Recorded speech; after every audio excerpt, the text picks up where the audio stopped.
Di ruangan paling sunyi di puncak gedung termewah Jakarta, waktu seakan berhenti. Udara di dalamnya beraroma bunga lili segar yang diganti setiap pagi dan antiseptik yang tajam.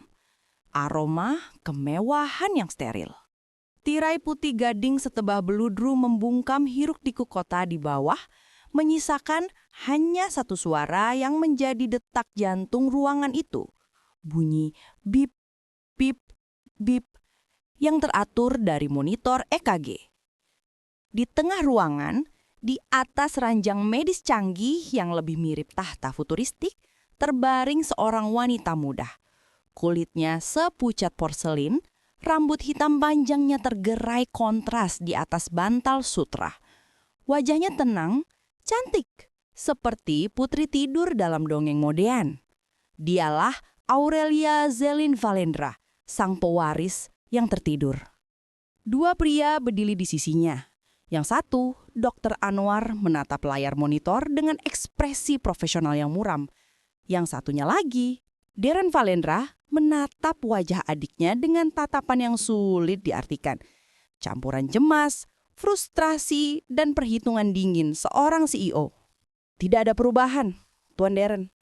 Lapor Dr. Anwar. Suaranya pelan.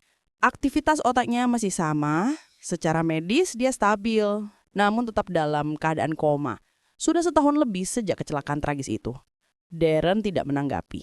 Matanya terpaku pada kalender digital di dinding. 10 Oktober 2025. Lingkaran merah tebal menandai tanggal 2 bulan dari sekarang.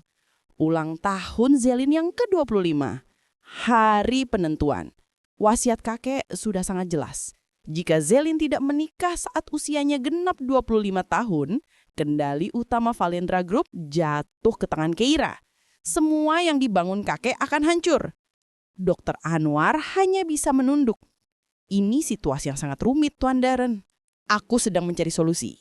Jawab Deren tajam. Matanya menyiratkan sebuah rencana yang radikal. Solusi yang tidak biasa, tapi perlu. Pintu berdejit pelan dan seorang pelawat parubaya, Ibu Hana, masuk dengan nampan berisi obat. Tatapannya penuh kelembutan saat melihat Zelin, kontras dengan ketegangan di ruangan itu.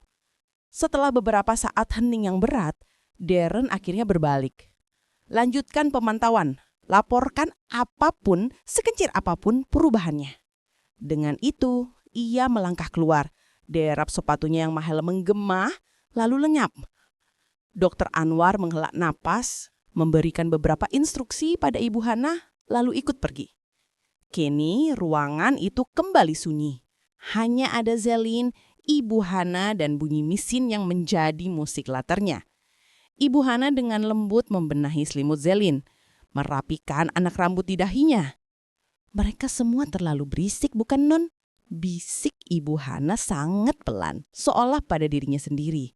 Non Zelin butuh istirahat. Setelah menyelesaikan tugasnya, Ibu Hana pun keluar, menutup pintu dengan sangat pelan. Keheningan yang total kini menyelimuti ruangan. Bip, bip, bip. 1 menit berlalu. 2 menit. Lalu di dalam penjara sutra itu, di balik kelopak mata yang tertutup rapat, sebuah pikiran terbentuk. Cernuh, tajam, dan penuh perhitungan. Suara detak jantung mesin itu 72 denyut jantung per menit. Stabil. Aroma lili hari ini sedikit lebih menyengat dari kemarin. Deren terdengar lebih putus asa dari biasanya. Dia akan segera bergerak. Pikiran itu mengalir deras. Sebuah kesadaran penuh yang tersembunyi di balik vas satang rapuh. Mereka pikir aku tidak bisa mendengar. Mereka pikir kecelakaan itu merenggut kesadaranku. Mereka salah. Kecelakaan itu justru memberiku satu-satunya senjata yang kubutuhkan. Panggung untuk sebuah sandiwara terpanjang. Di tengah keheningan absolut, sebuah senyum tipis, nyaris tidak terlihat oleh mata telanjang, tersunging sepersekian detik di bibir Zelin Valendra, sebelum kembali lurus perpasempurna. Keluargaku sudah membelikan perannya masing-masing. Sekarang, aku hanya perlu menunggu pemeran utamaku. Mari kita lihat pria seperti apa yang akan mereka kirim untuk menikahi seorang putri yang tertidur. Bab 1. Surat penolakan terakhir. Aroma kopi basi dan kertas-kertas tua memenuhi kamar Revan yang sempit. Cahaya sore yang lelah menerobos jendela berdebu, menyinari tumpukan amplop putih di atas meja belajarnya. Tumpukan itu adalah monumen kegagalannya. Ada 23 amplop dan semuanya berisi kalimat penolakan yang sama sopannya, sama menusuknya. Hari ini datang yang ke-24. Amplopnya lebih tebal, logonya lebih bergengsi. Ini adalah harapan terakhirnya. Perusahaan konsultan multinasional yang seharusnya bisa melihat melampaui nama belakangnya yang kini tercoreng. Tangannya sedikit gemetar saat merobek amplop itu. Matanya memindai baris demi baris kalimat formal. Berterima kasih atas minat Anda. Kualifikasi yang sangat impresif. Namun dengan berat hati kami sampaikan, posisi telah diisi oleh kandidat lain yang lebih sesuai dengan arah perusahaan kami saat ini. Kekalahan itu terasa pahit di lidahnya. Bukan kalimat penolakannya yang menyakitkan, tapi kalimat setelahnya. Sebuah catatan tulisan tangan kecil di bagian bawah dari kepala HRD yang mengenali nama ayahnya. Semoga sukses selalu untukmu, Revan. Ayahmu adalah orang yang baik. Itu dia, belas kasihan. Pengakuan tak langsung bahwa masalahnya bukanlah kualifikasinya, melainkan bayang-bayang kegagalan ayahnya yang disebabkan oleh pengkhianatan Pak Ardianto. Namanya telah masuk daftar hitam tak tertulis di seluruh industri. Revan mengemas surat itu dalam genggamannya. Di luar, suara ibunya yang sedang menjeram tanaman terdengar lirih. Ia tidak boleh terlihat hancur, tidak di depan ibunya. Bab 2. Deru di ambang pintu. Kedamaian sore itu pecah oleh suara deru motor yang berhenti mendadak, diikuti gedoran kasar di pintu depan. Revan langsung tahu siapa mereka. Ibunya dengan tangan gemetar membuka pintu. Dua pria berbadan besar dengan jaket kulit kusam berdiri di sana. Wajah mereka keras, tatapan mereka merendahkan saat memindai isi rumah yang sederhana. Sudah lewat seminggu dari janji, kata yang memimpin, suaranya serak. Pak Revan Senior ada? Atau kalian pikir kami ini yayasan sosial? Bapak sedang sakit, beri kami sedikit waktu lagi. Mohon Ibu Revan, suaranya nyaris tak terdengar. Waktu itu uang, Bu, bentak pria itu melangkah masuk tanpa diundang. Saat itulah Revan muncul dari kamarnya. Ia berdiri di antara mereka dan ibunya. Badannya tidak besar seperti mereka, tapi tatapannya tajam dan tenang. Masalah Anda dengan saya, bukan dengan ibu saya, katanya datar. Pria itu tertawa. Hahaha. Oh, pahlawan kecil sudah pulang. Mana uangnya? Saya belum memilikinya hari ini, tapi saya akan membayarnya 1 minggu lagi. Saya jamin. Ada sesuatu dalam cara Revan berbicara. Bukan memohon, tapi menyatakan sebuah fakta. Yang membuat kedua preman itu berhenti sejenak. Mereka melihat kecerdasan dan keteguhan di matanya, bukan rasa takut. Setelah saling pandang, sang pemimpin mengangguk enggan. 1 minggu. Setelah itu, kami tidak akan seramah ini. Mereka pergi, meninggalkan keheningan yang mencekam. Ibu Revan menatapnya dengan mata berkaca-kaca. Apa yang akan kita lakukan, Nak? Revan hanya bisa memeluk ibunya, menyembunyikan wajahnya yang tegang. Semua akan baik-baik saja, Bu. Aku janji. Janji yang terasa kosong bahkan untuk dirinya sendiri. Bab 3. Dinding Putih Harapan. Bau antiseptik yang tajam menyambut Revan saat ia memasuki bangsal kelas 3 di rumah sakit umum. Di salah satu ranjang di sudut ruangan, ayahnya terbaring. Pria yang dulu gagah dan penuh semangat itu kini terlihat rapuh. Selang infus menancap di punggung tangannya. Dokter memanggil Revan ke koridor. Kondisi jantung ayahmu butuh lebih dari sekadar obat, Revan. Beliau butuh lingkungan yang tenang, bebas dari stres.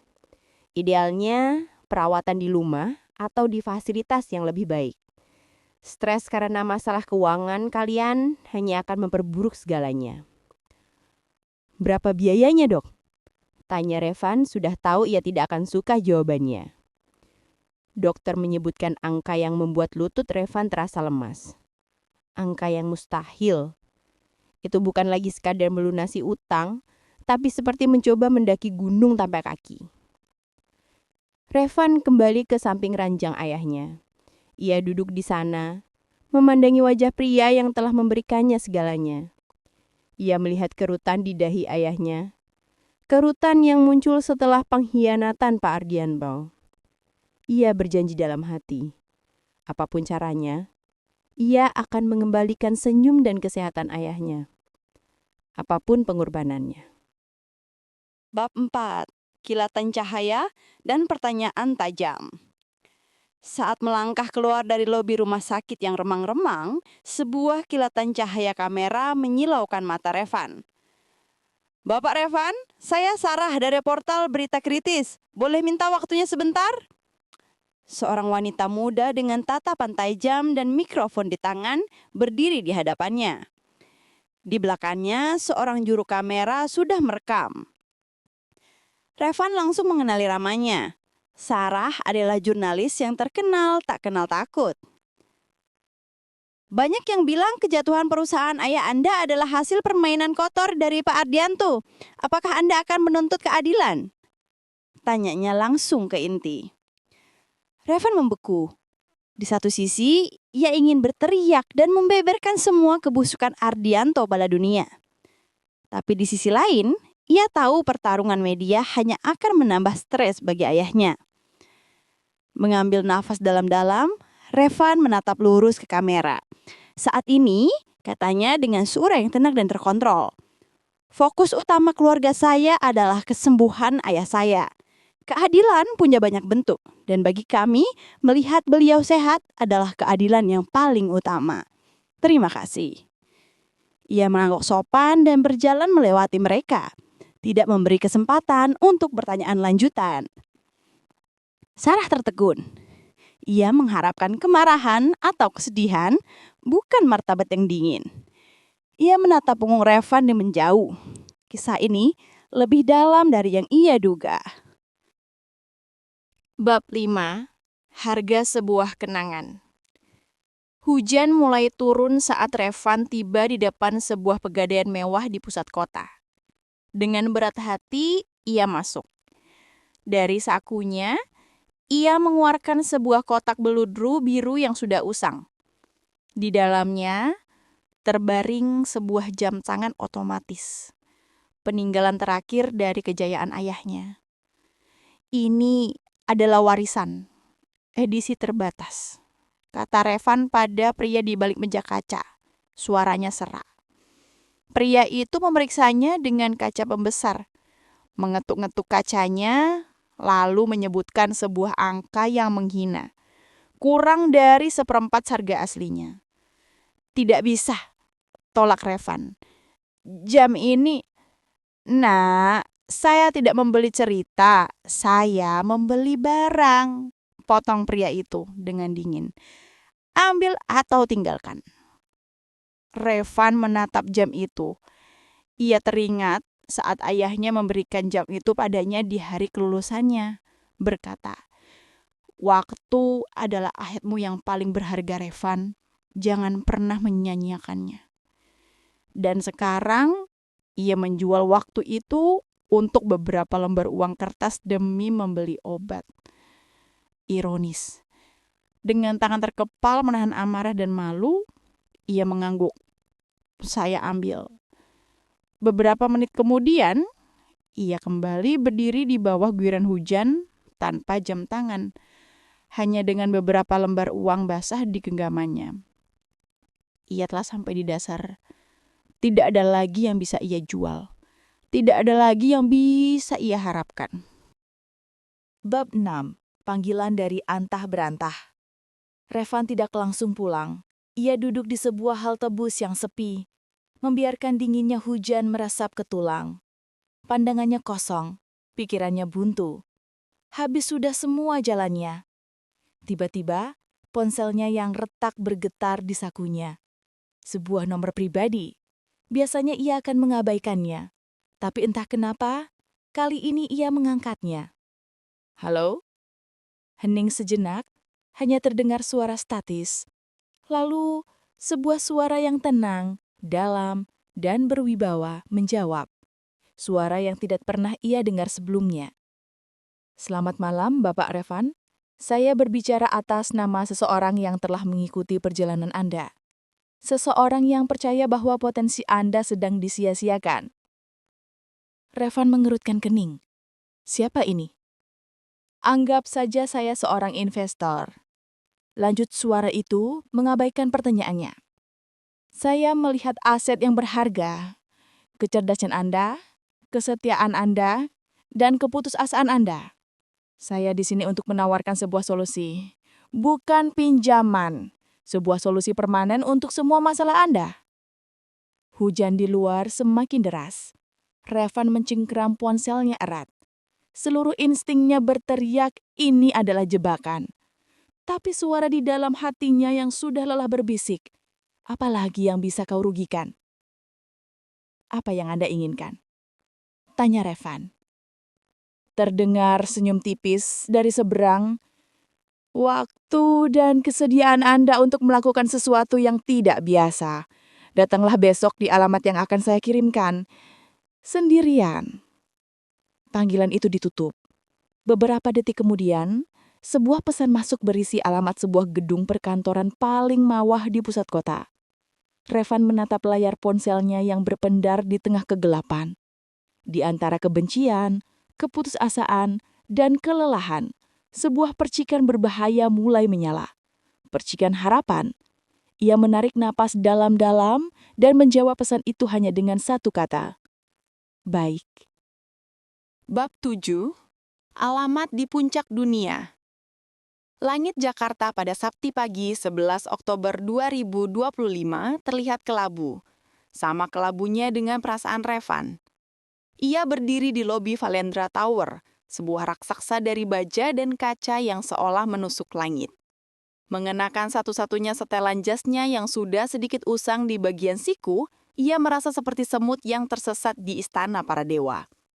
Marmer Italia yang mengilap di bawah kakinya memantulkan bayangan langit-langit yang dihiasi lampu kristal seukuran mobil. Setelah menyebutkan namanya pada resepsionis yang menatapnya dengan tatapan menilai, ia diantar menuju lift pribadi. Lift itu melesat ke lantai paling atas tanpa suara, hanya telinganya yang terasa berdengung karena perubahan tekanan. Pintu terbuka di sebuah kantor yang luas dan minimalis. Dinding kacanya menyajikan pemandangan seluruh kota sebagai latar. Di belakang meja mahoni raksasa, seorang pria menatapnya. Darren Valendra. Wajahnya setajam seteran yang ia kenakan. Matanya memancarkan kecerdasan dan arogansi dalam takaran yang sama. Revan, kata Darren, suaranya tenang namun memegang otoritas mutlak. Silakan duduk. Saya tidak suka basa-basi, jadi mari kita langsung ke intinya. Darren menyandarkan punggungnya. Adik saya, Zelin Valendra, sedang dalam keadaan koma. Wasiat kakek saya mengharuskannya menikah sebelum ulang tahunnya yang ke-25, 2 bulan lagi dari sekarang. Saya butuh seorang suaminya, dan saya memilih Anda. Revan terdiam, mencoba mencerna informasi yang absurd itu. Menikahi wanita koma. Ini lebih gila dari yang ia bayangkan. Kenapa saya? Tanya Revan, suaranya berhasil ia jaga agar tetap stabil. Darren tersenyum tipis, senyum yang tidak mencapai matanya.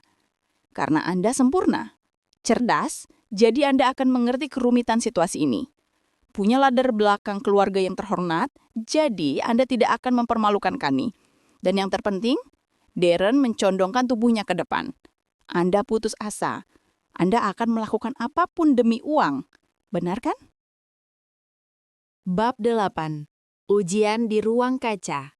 Penghinaan dalam kata-kata Darren terasa seperti tamparan. Tapi Revan tidak membiarkannya terlihat. Ia hanya menatap balik, matanya tak goyah. Darren tampaknya menikmati ketenangan Revan. Tentu saja, Soya tidak akan mempekerjakan orang bodoh. Ia mendorong sebuah tablet ke seberang meja. Anggap ini tes.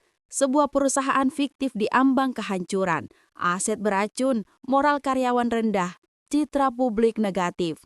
Anda punya 10 menit untuk memberi saya 3 langkah strategis untuk menyelamatkannya. Revan menatap tablet itu. Ini adalah studi kasus yang mustahil, dirancang untuk membuatnya panik dan gagal. Dengan napas dalam, Revan mulai membaca. 5 menit pertama ia habiskan hanya untuk diam dan menganalisis, sementara Darren mengetuk-ngetukkan jarinya di meja, menciptakan tekanan. Lalu Revan meletakkan tablet itu. 3 langkah, kata Revan. Pertama, likuidasi aset beracunnya secara diam-diam melalui perusahaan cangkang untuk menghindari anjloknya nilai saham. Kedua, pecat seluruh dewan direksi secara terbuka untuk menciptakan ilusi perubahan total dan pulihkan kepercayaan publik. Ketiga, Revan berhenti sejenak, menatap langsung ke mata Darren. Pertanyaan Anda salah. Darren mengangkat alis. Anda meminta saya menyelewatkan perusahaan ini, tapi berdasarkan struktur utangnya, perusahaan ini memang dirancang untuk gagal. Menyelamatkannya hanya buang-buang waktu. Langkah yang benar bukanlah menyelamatkannya, tapi membiarkannya bangkrut lalu membeli kembali aset-aset terbaiknya dengan harga murah melalui kreditur. Keheningan memenuhi ruangan. Darren berhenti mengetukkan jarinya. Ia menatap Revan dengan pandangan baru, campuran antara kekesalan karena rencananya dibaca dan kekaguman yang tak rela. Anda memang tidak bodoh, akui Darren. Kemudian ia mendorong sebuah map tebal berwarna gading ke seberang meja. Di sampulnya tertera tulisan perjanjian pranikah. Baca ini, lalu kita akan melihat adik saya. Bab 9. Sang Putri Tidur. Setengah jam kemudian, Revan berada di kediaman Valendra. Mansion itu lebih mirip istana modern. Darren membawanya ke sebuah sayap khusus yang telah diubah menjadi ruang perawatan intensif. Dan di sanalah ia, Zellian Valendra. Terbaring di tengah ruangan, dikelilingi mesin-mesin yang berkedip dan berbunyi pelan. Jika bukan karena pucat wajahnya, orang akan mengira ia hanya sedang tidur. Ia adalah wanita tercantik yang pernah Revan lihat. Kecantikan yang rapuh dan tragis. Seorang perawat paruh baya yang memperkenalkan diri sebagai Ibu Hana menyambut mereka dengan anggukan sopan. Matanya menatap Revan dengan tajam, seolah sedang menakar jiwa pria yang akan menikahi nona mudanya. Kondisinya stabil, bisik Ibu Hana pada Darren, namun tatapannya tak lepas dari Revan. Revan merasakan pergolakan hebat dalam dirinya. Di kantor Darren, ini semua terasa seperti transaksi bisnis. Tapi di sini, di hadapan sosok yang tak berdaya ini, semuanya terasa salah. Ini bukan aset, ini manusia. Hatinya dipenuhi rasa iba. Darren tampaknya merasakan keraguan Revan.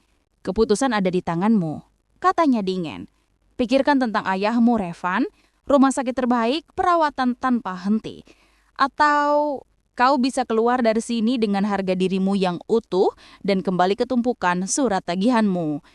Revan tidak menjawab. Ia hanya terus menatap wajah Zellian, bertanya-tanya mimpi apa yang sedang terperangkap di dalam kepalanya.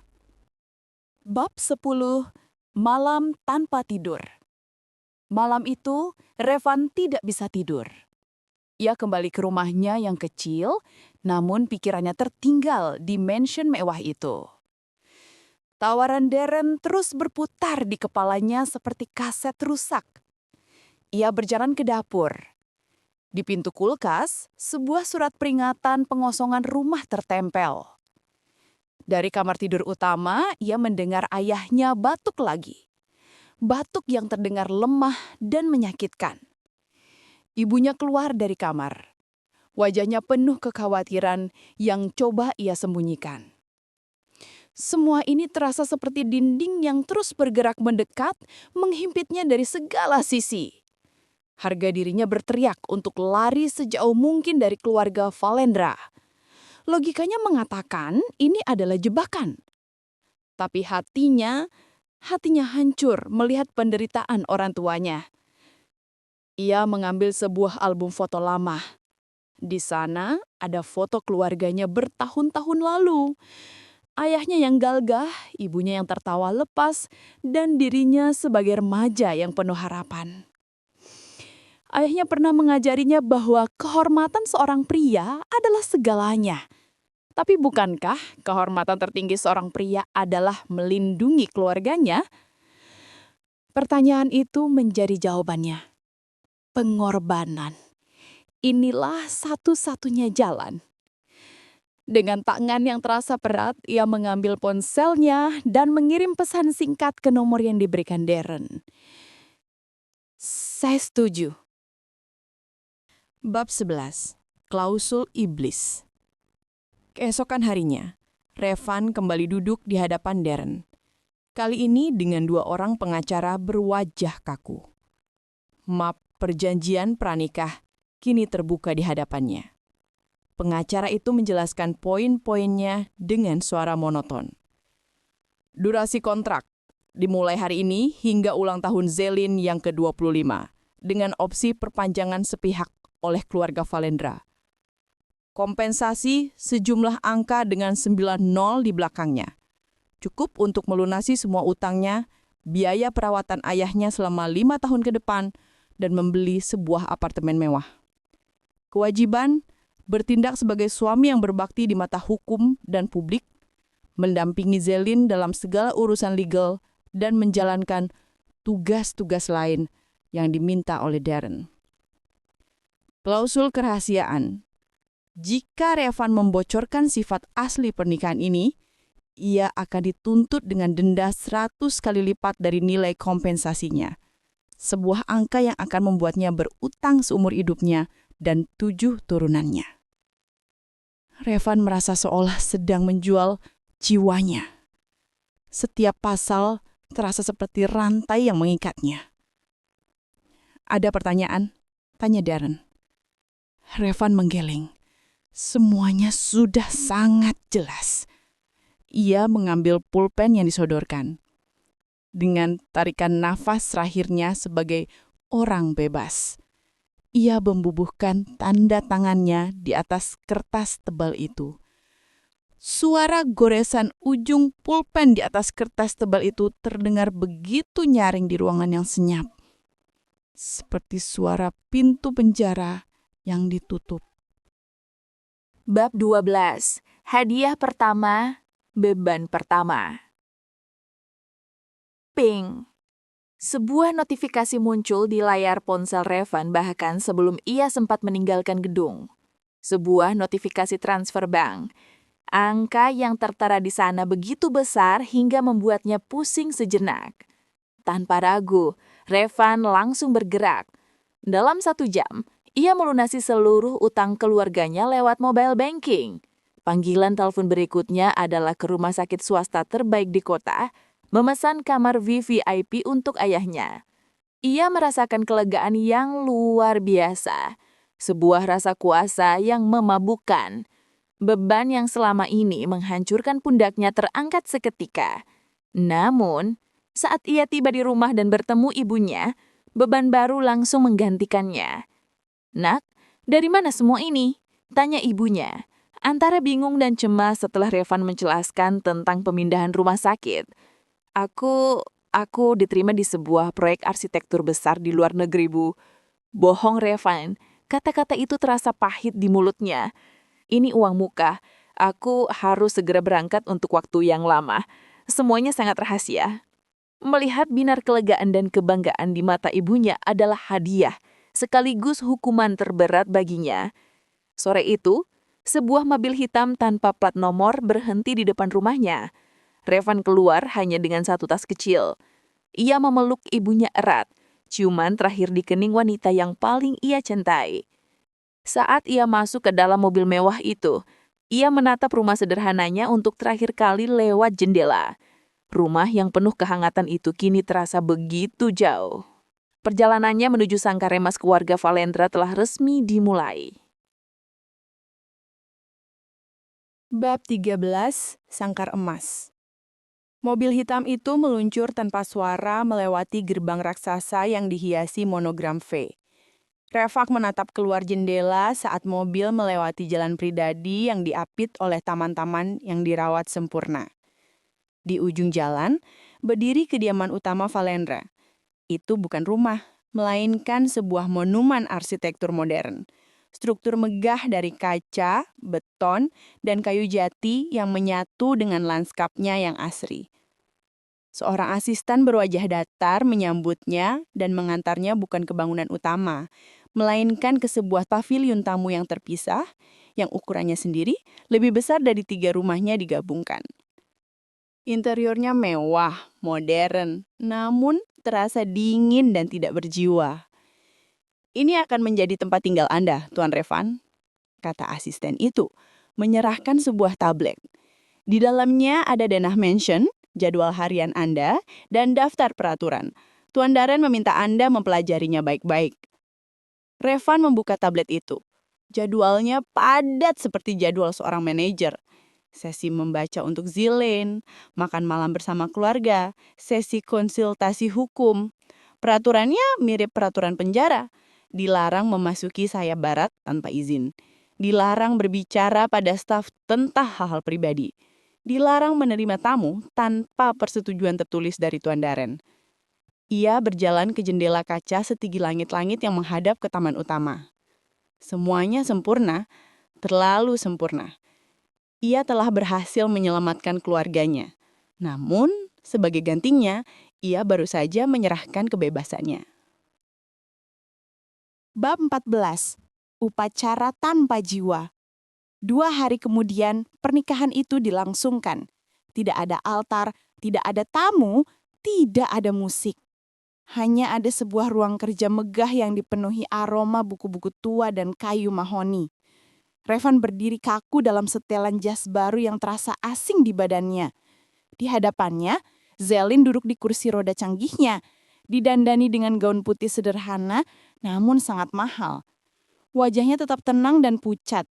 Di sisinya berdiri Darren dan Keira Valendra yang menatap Revan dengan senyum sinis yang tak disembunyikan. Seorang petugas catatan sipil dan 2 pengacara menjadi satu-satunya saksi. Petugas itu tampak gugup, jelas merasa tidak nyaman dengan situasi yang aneh ini. Dengan ini, petugas itu berdehem. "Saya akan memproses pencatatan pernikahan antara saudara Revan dan saudari Aurelia Zelin Valendra." Saat tiba waktunya memasang cincin, Revan harus mengambil tangan Zelin yang lemas dan dingin. Jari-jarinya terasa rapuh.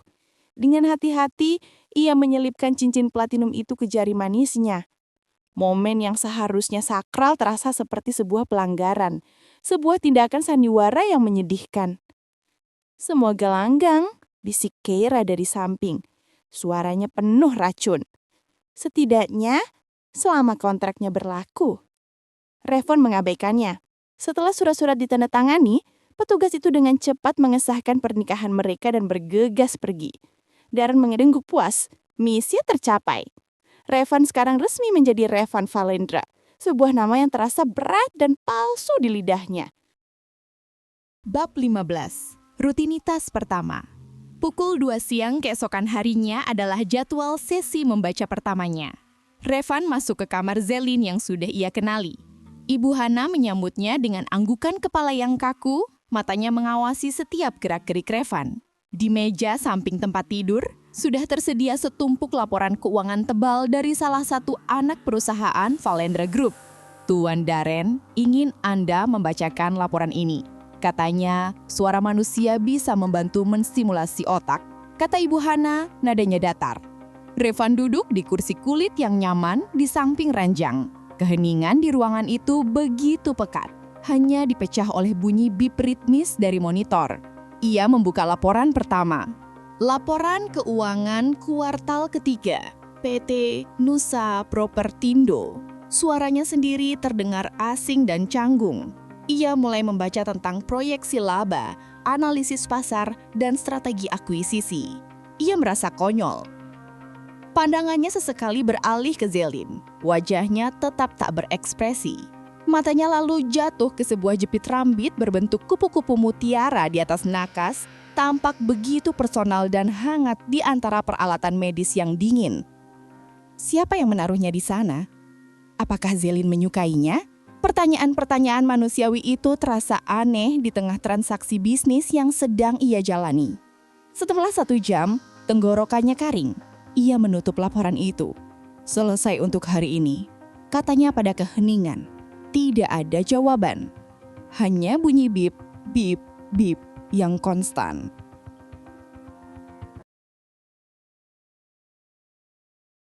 Bab 16. Makan malam bersama ular. Makan malam pertama bersama keluarga Valendra adalah sebuah ujian. Meja makan yang panjangnya bisa menampung 20 orang itu terasa kosong. Hanya dengan 3 orang. Revan, Darren, dan Keira. Darren lebih banyak diam, sibuk dengan tabletnya. Keira lah yang mengambil peran sebagai interrogator. Jadi, Revan, mulainya sambil memotong stiknya dengan anggun. Saya dengar latar belakang keluarga Anda cukup sederhana. Pasti ini semua terasa sangat mengejutkan bagi Anda. Setiap lingkungan baru butuh adaptasi, Tante Keira. Jawab Revan dengan tenang, membalas tatapannya. Tentu saja, senyum Keira melebar. Terutama adaptasi finansial. Pasti melegakan sekali bisa membantu orang tua Anda. Darren memang sangat dermawan pada orang yang membantunya. Setiap katanya adalah jarum beracun. Dirancang untuk membuatnya marah, membuatnya terlihat tidak pantas. Saya setuju, balas Revan, meletakkan garpunya. Keluarga adalah segalanya. Saya yakin Tante Keira juga akan melakukan apapun untuk melindungi keluarga Anda, bukan? Jawaban Revan yang cerdas dan tenang itu membuat senyum Keira sedikit memudar. Darren dari balik tabletnya melirik Revan akilas. Ada kilatan yang tak terduga di matanya. Mungkin geli, mungkin terkesan. Revan sadar, ini bukan sekedar makan malam. Ini adalah arena pertarungan, dan ia baru saja selamat dari ronde pertama. Bab 17. Telepon lintas dunia. Revan menemukan sebuah gazebo terpencil di sudut terjauh taman.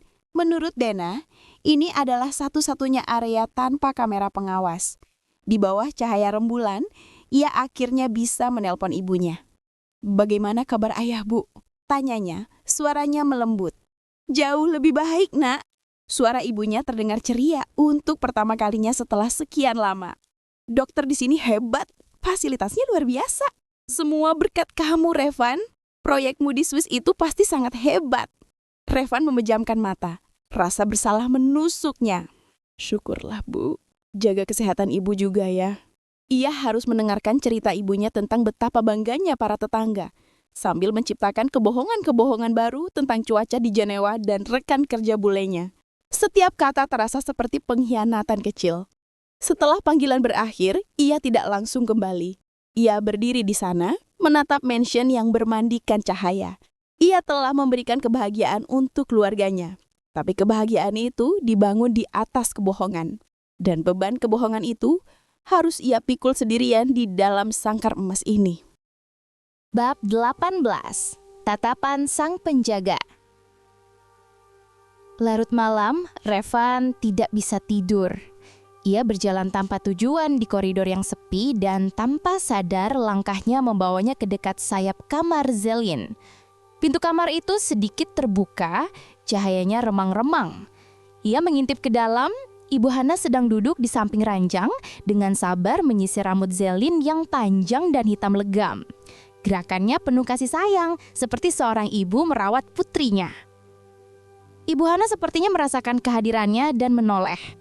Kali ini tidak ada tatapan tajam, hanya kelelahan dan kesedihan di matanya. Non Zelin selalu suka rambutnya disisir sebelum tidur, katanya pelan, sebuah pengakuan yang tak terduga. Pandangan Revan jatuh pada tangan Zelin yang terkulai di atas selimut. Cincin kawin mereka terlihat asing di jarinya yang pucat. Didorong oleh sebuah impuls yang tidak ia mengerti, Revan melangkah masuk. Tanpa berkata apa-apa, ia dengan lembut mengangkat tangan Zelin dan memasukkannya kembali ke bawah selimut yang hangat, memastikan ia nyaman. Gerakan itu begitu natural, penuh hormat. Ibu Hana mengamati semuanya dalam diam setelah Revan pergi. Ia menatap nona mudanya yang terbaring. Untuk pertama kalinya, ia mulai bertanya-tanya. Mungkinkah pria bayaran ini memiliki sesuatu yang tidak bisa dibeli dengan uang? Di dalam kegelapan kesadarannya, Zelin merasakan sentuhan hangat dan lembut di tangannya. Bukan sentuhan klinis dari perawat atau sentuhan canggung dari kakaknya. Ini berbeda.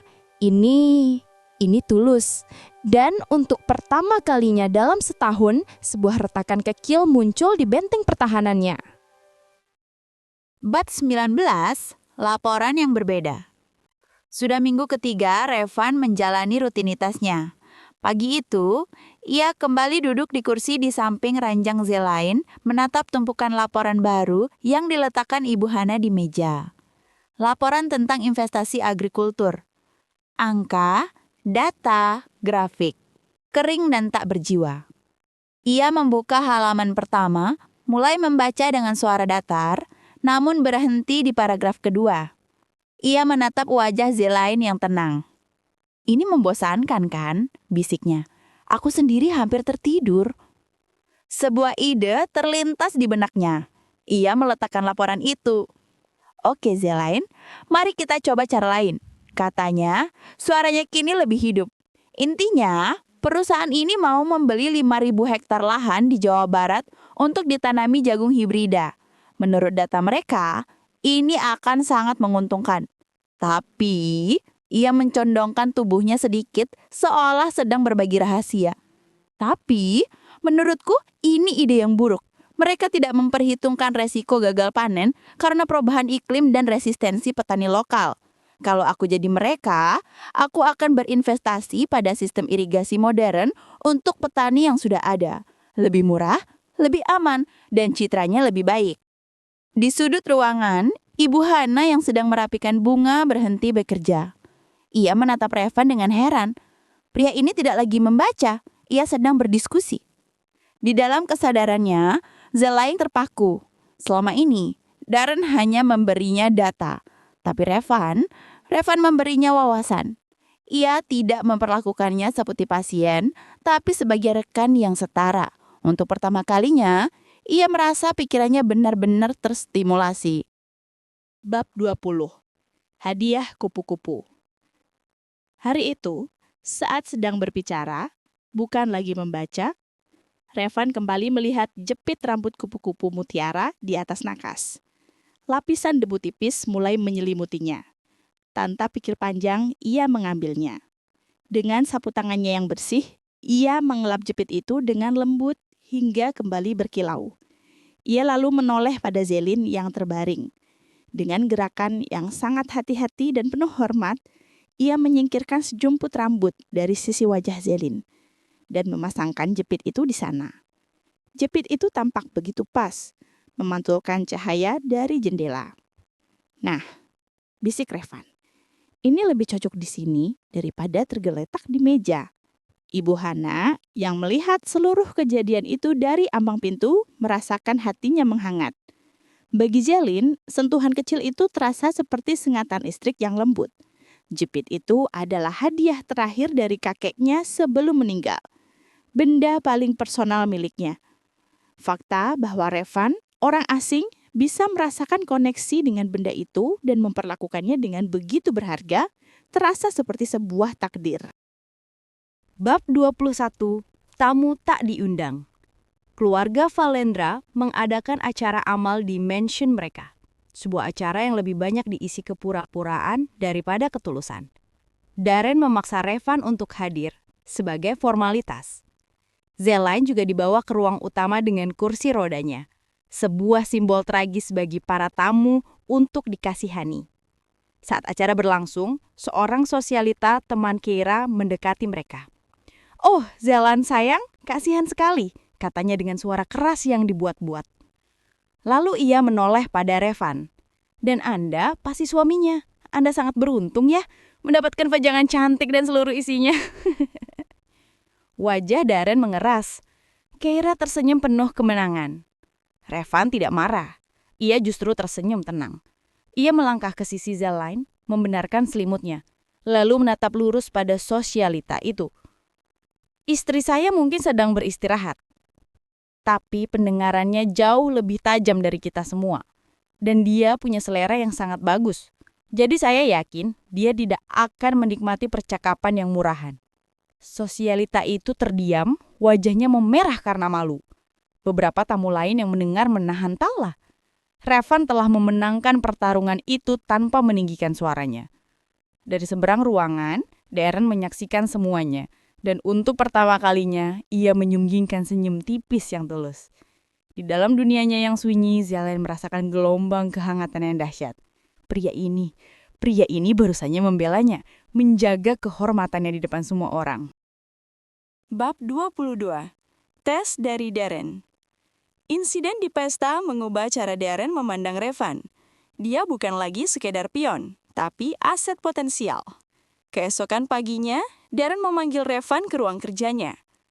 "Lupakan laporan keuangan," kata Darren, melemparkan sebuah tablet berisi data tentang salah satu anak perusahaan mereka yang paling bermasalah, divisi garment yang dikelola oleh Keira.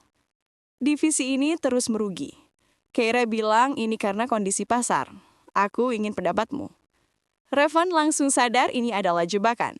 Mengkritik Keira secara langsung adalah bunuh diri. Selama 1 jam, Revan menganalisis data itu dalam diam. Lalu, ia memberikan jawabannya. Masalahnya bukan di pasar, tapi di logistik dan manajemen inventaris. Terlalu banyak stok meti. Rantai pasokannya tidak efisien. Ia kemudian menguraikan sebuah rencana restrukturisasi yang brilian yang akan meningkatkan efisiensi tanpa perlu melakukan PHK besar-besaran atau menyalahkan manajemen secara langsung. Rencana itu secara tidak langsung menunjukkan ketidakmampuan Keira tanpa pernah menyebut namanya. Darren terkesan, sangat terkesan. "Baik," katanya.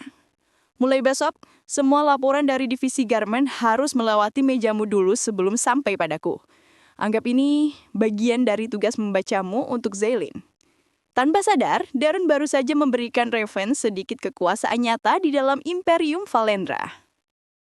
Bab 23. Pertanyaan Ibu Hana. Kepercayaan Ibu Hana pada Revan tumbuh setiap hari. Suatu malam, ia menemukan Revan masih terjaga di perpustakaan, dikelilingi oleh dokumen-dokumen divisi garment. Ia datang membawakan teh hangat. "Kenapa Anda melakukan semua ini, Nak Revan?" tanyanya lembut. "Saya tahu Tuan Darren membayar Anda. Tapi yang Anda lakukan untuk Non Zelain, cara Anda membelanya, pekerjaan ekstra ini terasa lebih dari sekedar kontrak." Revan menatap Ibu Hana, matanya terlihat lelah namun tulus. "Karena di balik semua ini, Bu Hana," katanya pelan, "ada seorang wanita yang pantas mendapatkan yang lebih baik. Dia mungkin tidak bisa berjuang untuk dirinya sendiri sekarang, tapi bukan berarti tidak ada yang boleh berjuang untuknya." Ibu Hana tersenyum tulus untuk pertama kalinya. "Anda tahu, kakek Non Zelain akan sangat menyukai Anda," katanya. Itu adalah pujian tertinggi yang bisa ia berikan. Kepercayaan penuh kini telah diberikan. Bab 24. Suara dalam mimpi. Bagi Zelain, suara Revan telah menjadi pusat dunianya. Ia mendengar analisis bisnisnya yang tajam. Ia mendengar saat suatu sore Revan bosan dan malah membacakan puisi dari buku yang ia temukan. Ia mendengar bisikan selamat malam yang tulus setiap Revan meninggalkan kamarnya. Rencananya telah hancur, ia tidak lagi menguji. Ia hanya mendengarkan dan jatuh cinta. Tapi keraguan masih menyiksanya. Apakah semua ini nyata? Atau Revan adalah aktor terhebat di dunia? Malam itu, setelah seharian penuh bekerja menganalisis data untuk Darren, Revan sangat kelelahan. Saat sesi membaca malam, tanpa sadar ia tertidur di kursi di samping ranjang Zelain, kepalanya terkulai, napasnya teratur. Zelain mendengarkan keheningan itu. Tiba-tiba, dari tidurnya, Revan menggumamkan sesuatu, sangat pelan. Zelain menfokuskan seluruh indranya. Zelain. Namanya bukan diucapkan, tapi dibisikkan dari alam bawah sadar, sebuah pengakuan yang tidak dibuat-buat. Kenyataan itu menghantam Zelain dengan kekuatan sebuah badai. Ini nyata, perasaan pria itu nyata, ujiannya telah berakhir jauh sebelum ia menyadarinya. Ia telah menemukan pria yang ia cari. Namun bersamaan dengan kebahagiaan itu, datang pula kepanikan. Ia kini terperangkap dalam kebohongan yang ia ciptakan sendiri, jatuh cinta pada pria yang bahkan tidak tahu bahwa ia bisa mendengar bisikan hatinya. Bab 25. Laporan merah. Revan meletakkan hasil analisisnya di atas meja Darren Valendra. Laporan setebal 20 halaman itu tidak berisi emosi, hanya data, fakta, dan kesimpulan logis. Namun, setiap kalimatnya adalah paku untuk peti mati reputasi Keira sebagai manajer. Laporan itu dengan gamblang menunjukkan pemborosan anggaran, strategi pemasaran yang gagal, dan tumpukan inventaris yang tidak laku di divisi garment. Darren membacanya dalam diam. Ekspresinya tidak berubah. Selesai membaca, ia hanya berkata, "Panggil Keira." Pertemuan itu berlangsung dingin.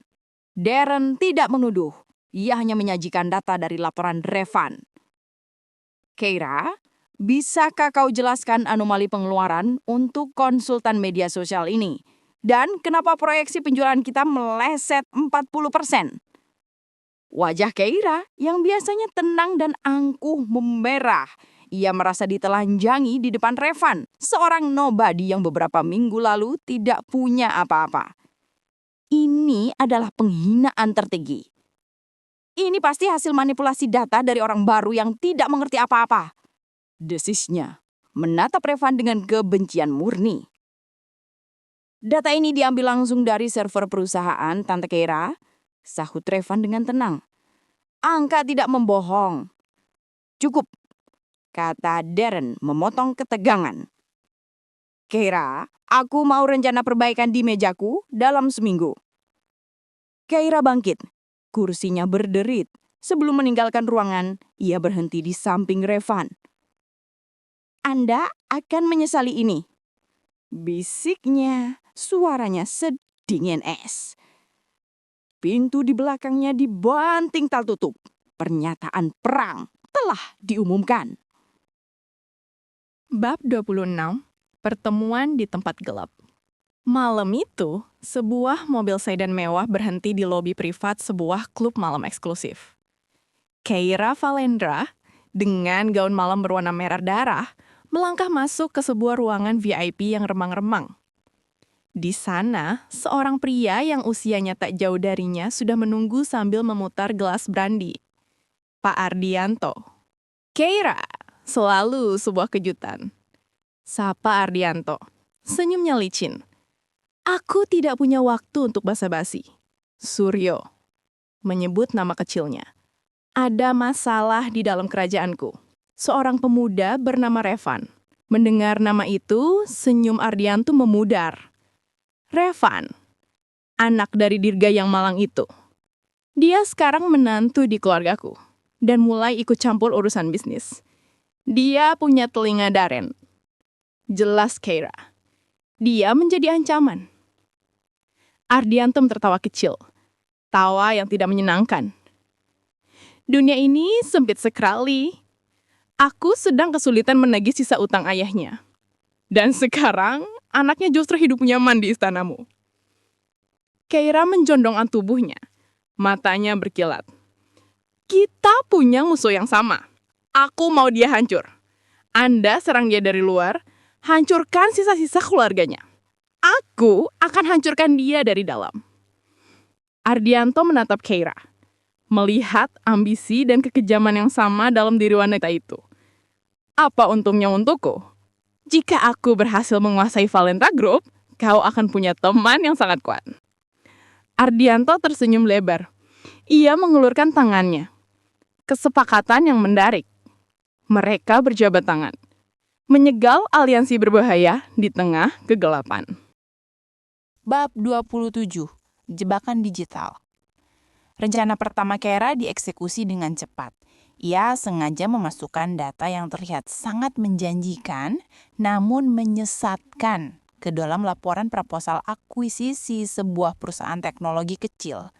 Laporan itu ia pastikan sampai ke tangan Revan untuk dibacakan pada Z-Line.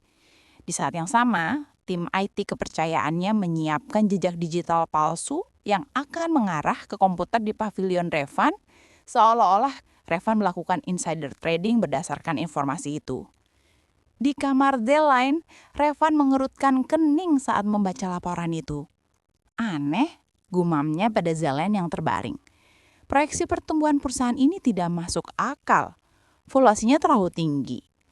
Rasanya seperti jebakan. Di dalam kesadarannya, jantung Zelen berdebar kencang. Ia mengenali gaya kerja tantenya, dangkal, menjanjikan, namun mematikan. Revan benar, ini adalah jebakan. Dan umpan di dalam jebakan itu adalah Revan sendiri. Kepanikan mulai menjalari dirinya.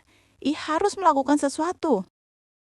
Bab 28, pesan dari alam baka. Bagaimana cara memperingatkan seseorang saat kau terperangkap di dalam tubuhmu sendiri? Zelen memfokuskan seluruh energinya. Ia harus memberi sinyal pada satu-satunya sekutunya, Ibu Hana. Saat Ibu Hana melakukan pemeriksaan rutin sore itu, mengecek denyut nadi di pergelangan tangannya, Zelen mengerahkan seluruh kekuatannya. Untuk sepersekian detik, sebuah otot kecil di jari telunjuknya berkedut secara abnormal. Ibu Hana, yang sudah merawat Zelen selama bertahun-tahun, langsung merasakannya. Itu bukan kejang biasa. Itu disengaja. Matanya melebar. Malamnya, saat mereka hanya berdua, Ibu Hana berbisik. Non Zelen, apakah itu tadi sebuah pertanda? Sebagai jawaban, Zelen kembali menggerakkan jarinya sekali. Ya. Dengan sabar, Ibu Hana mulai bertanya. Apakah ini tentang Tuan Revan? Kedutan. Apakah dia dalam bahaya? Kedutan. Apakah ini berhubungan dengan Tante Kira? Kedutan kuat. Ibu Hana mengerti. Ia segera mengambil burner phone yang Zelen berikan padanya untuk keadaan darurat. Dengan sistem komunikasi isyarat ke depan mata yang melelahkan, Zelen meniketikkan sebuah pesan singkat dan anonim. Beberapa menit kemudian, di seberang kota, ponsel Darren Valendra bergetar. Sebuah pesan dari nomor tak dikenal. Periksa kembali valuasi aset perusahaan target merger. Bab 29. Badai yang tertunda. Darren hampir mengabaikan pesan itu. Tapi ada sesuatu yang membuatnya ragu. Pesan itu terlalu spesifik. Didorong oleh firasat, ia menelpon kepala tim keuangannya. Aku mau kau lakukan audit ulang pada proposal akuisisi Teknova. Sekarang juga. 2 jam kemudian, teleponnya berdering. Ada benar, Pak, kata kepala keuangan itu. Suaranya tegang. Valuasinya digelembungkan. Aset utamanya adalah paten yang ternyata sudah hampir kadaluarsa. Membeli perusahaan ini akan menjadi bencana. Rahang Darren mengeras. Ia segera membatalkan proses akuisisi yang seharusnya diumumkan besok lagi. Rencana Keira hancur berkeping-keping. Tapi sebuah pertanyaan baru muncul di benak Darren. Siapa yang mengirim pesan itu? Satu-satunya orang di luar timnya yang melihat laporan itu secara detail adalah Revan. Ia segera memanggil Revan ke ruang kerjanya. Jangan main-main denganku, kata Darren dingin. Meletakkan ponselnya yang menampilkan pesan anonim itu di atas meja. Bagaimana kau melakukannya? Revan menatap pesan itu benar-benar bingung. Saya tidak tahu apa-apa soal ini. Bab 30. Benih keraguan. Jangan bohong, bentak Darren, kesabarannya habis. Saya tidak berbohong, balas Revan, suaranya tetap tenang meski dituduh. Saya memang curiga dengan proposal itu. Saya bahkan mengatakannya saat sesi baca dengan Zelen. Tapi saya tidak mengirim pesan apapun pada Anda. Kejujuran di mata Revan membuat Darren terdiam. Ceritanya masuk akal. Untuk apa Revan membocorkan sesuatu yang sudah ia curigai? Logikanya tidak nyambung. Darren kini dihadapkan pada sebuah teka-teki. Jika bukan Revan, lalu siapa? Siapa hantu di dalam mansion ini yang mengetahui semua rahasia dan melindunginya? Pergi, kata Darren akhirnya memijat pelipisnya. Tapi ketahuilah, aku mengawasimu. Revan kembali ke pavilionnya, pikirannya berkecamuk. Jelas ada pemain lain dalam permainan ini. Seseorang yang tak terlihat. Pikirannya melayang pada sesi bacanya. Ia curiga dengan proposal itu dan mengapakannya di kamar Zelen. Sebuah pemikiran gila dan mustahil mulai terbentuk di benaknya, tapi segera ia tepis. Di kamarnya, Zelen merasakan kelegaan dan ketakutan secara bersamaan. Ia berhasil menyelamatkan Revan, tapi ia juga telah membuat Darren mencurigainya. Alih-alih menjauhkannya dari bahaya, tindakannya justru telah menarik Revan lebih dalam ke pusat badai keluarga Valendra. Bab 31. Gema di ruang hening. Kecurigaan itu menghantui Revan. Mustahil, gila, tapi bagaimana jika? Ia memutuskan untuk melakukan sebuah eksperimen kecil yang terasa seperti tindakan orang gila. Dalam sesi membaca keesokan harinya, ia mengambil laporan tentang strategi investasi baru. Di tengah-tengah analisis yang kompleks, Revan dengan sengaja menyelipkan sebuah kesalahan fatal yang kentara. Dan dengan mengakuisisi 30% saham PT Samudra Biru, baca Revan, matanya tidak tertuju pada laporan, melainkan pada monitor detak jantung di samping ranjang sel lain. Lembaga Valendra Group akan secara otomatis mendapatkan kontrol mayoritas atas jalur distribusi mereka di Indonesia Timur. Itu adalah kesalahan fatal. Akuisisi 30% tidak akan memberikan kontrol mayoritas. Siapapun yang mengerti bisnis akan langsung tahu itu salah. Revan menahan nafasnya. Layar monitor menunjukkan angka stabil, 72 denyut per menit. Revan hampir menyerah, merasa bodoh. Tapi kemudian itu terjadi. Selama sepersekian detik, angka itu melonjak. 72, 74, 72. Sebuah lonjakan kecil, sangat kecil yang bisa dengan mudah dianggap sebagai gangguan mesin. Tapi Revan melihatnya. Itu terjadi tepat setelah ia mengucapkan kalimat yang salah. Jantungnya sendiri yang kini berdebar kencang. Itu bukan mesin, itu adalah sebuah gema, sebuah reaksi. Ia tidak lagi berbicara pada ruangan kosong. Bab 32. Wajah di masa lalu. Dunia luar kembali mengintervensi. Siang itu, Revan menerima telepon panik dari ibunya. "Revan, pihak rumah sakit menelepon," kata ibunya, suaranya bergetar. "Katanya ada keluhan anonim tentang kondisi keuangan kita. Mereka akan meninjau ulang kelayakan perawatan ayah di kamar VVIP. Mereka bilang mungkin ayah harus dipindahkan kembali ke bangsal biasa." Darah Revan mendidih. Ini bukan kebetulan, ini adalah serangan. Sebuah pesan yang jelas dari Pak Ardianto yang pasti telah bekerja sama dengan Keira. Mereka menyerang titik terlemahnya, keluarganya. Naluri pertamanya adalah panik, tapi ia menahannya. Panik tidak akan menyelesaikan apapun. Dengan kepala dingin, ia menelepon Darren. Ia tidak memohon bantuan, ia melaporkan sebuah masalah korporat. Darren katanya dengan nada datar dan profesional. "Ada pihak eksternal yang mencoba menekan saya melalui keluarga saya. Ini bukan lagi masalah pribadi. Ini adalah risiko keamanan. Kerahasiaan perjanjian kita bisa terancam jika mereka terus menggali." Darren terdiam di seberang telepon. Ia menghargai cara Revan membingkai masalah itu, bukan sebagai permintaan, tapi sebagai analisis resiko. Siapa nama direktur rumah sakit itu? Biar tim hukum-hukum yang berbicara dengannya. Anggap saja masalah ini selesai. Revan menutup telepon. Ia baru saja menggunakan kekuatan Valendra untuk melindungi keluarganya. Rasanya aneh, tapi juga memberinya kekuatan. Bab 33. Jurnal yang tersembunyi. Didorong oleh penemuannya di monitor dan serangan dari luar, Revan tahu ia tidak bisa lagi diam. Ia harus tahu apa yang sebenarnya terjadi pada Zelin. Saat Ibu Hana sedang pergi ke dapur untuk mengambil makan siang, Revan memiliki waktu beberapa menit. Dengan rasa bersalah yang menusuk, ia mulai memeriksa bagian pribadi dari kamar Zelin. Rak buku yang berisi novel-novel klasik dan buku puisi. Ia merasa seperti penyusup, tapi tekadnya lebih besar. Matanya tertuju pada sebuah buku bersampul kulit tebal, Pride and Prejudice. Itu adalah buku favorit ibunya. Entah kenapa, ia merasa ada sesuatu di sana. Ia menariknya keluar. Buku itu terasa aneh. Bagian tengahnya lebih ringan. Ia membukanya. Jantungnya berhenti berdetak. Bagian tengah buku itu telah dilubangi, menciptakan sebuah kompartemen rahasia. Dan di dalamnya tersembunyi sebuah tablet tipis berwarna putih. Ia mendengar langkah kaki Ibu Hana di koridor. Dengan cepat, ia menyembunyikan tablet itu di balik jasnya dan kembali duduk di kursinya tepat saat Ibu Hana masuk. Jantungnya berdebar begitu kencang hingga ia takut Ibu Hana bisa mendengarnya. Bab 34. Membuka kotak Pandora. Kembali di pavilionnya, Revan menatap tablet itu. Benda ini adalah kotak Pandora.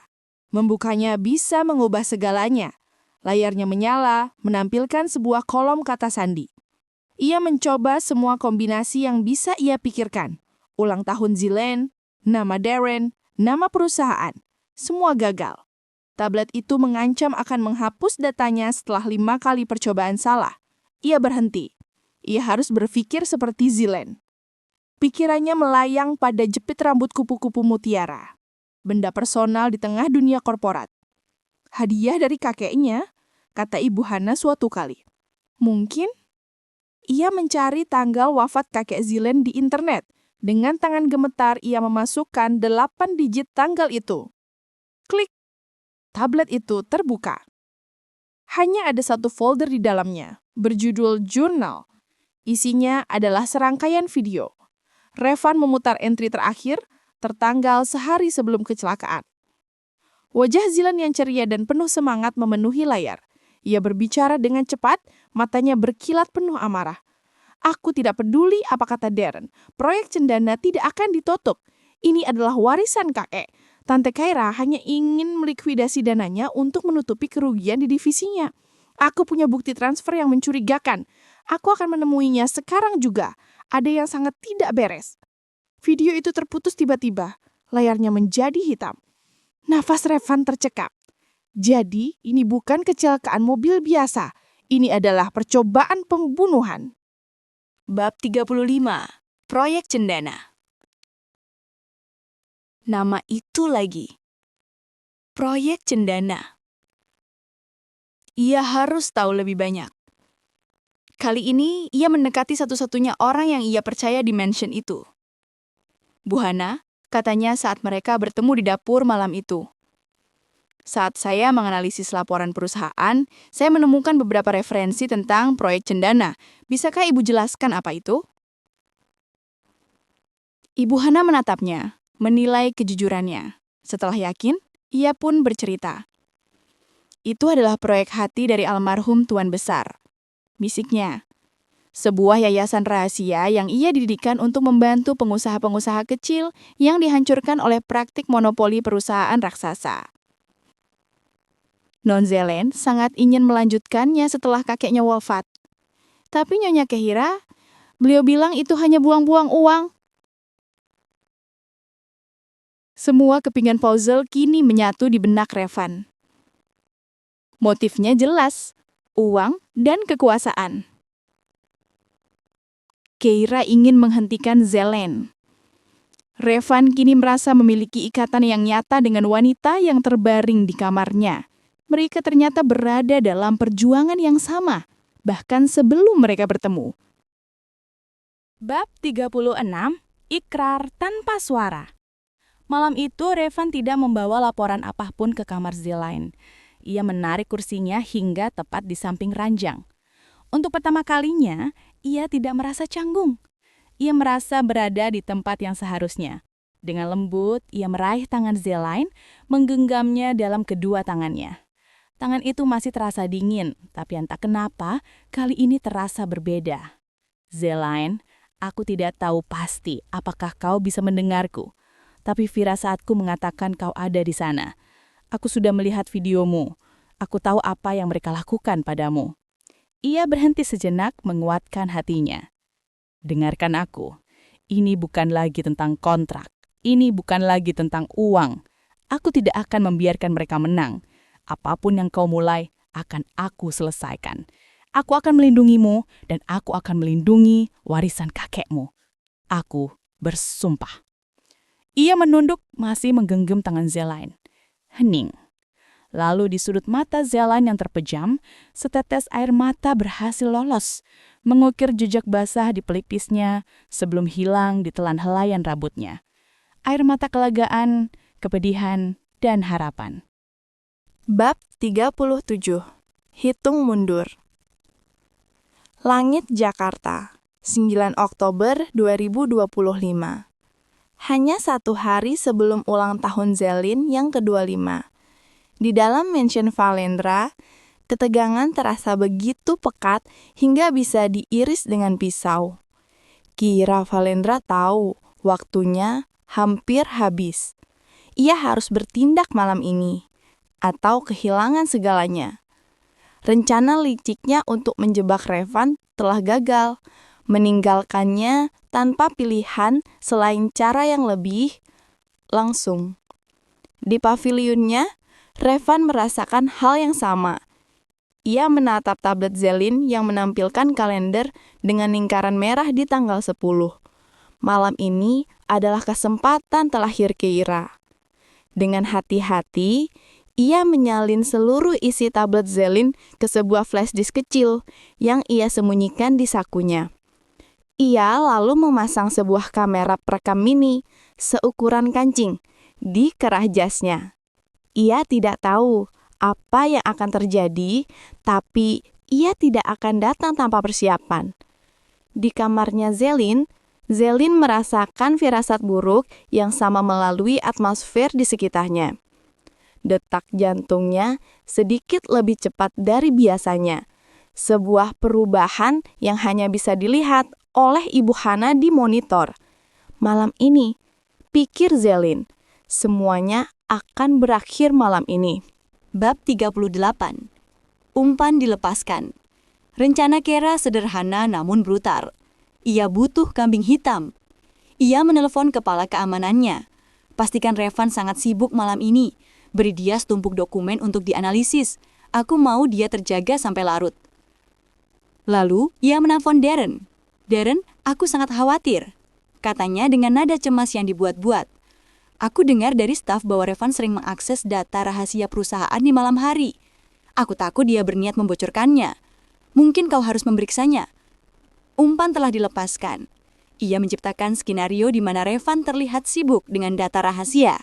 Sementara Darren akan datang untuk mengonfrontasinya. Di tengah kekacauan itulah, ia akan menyelinap masuk ke kamar Zelin.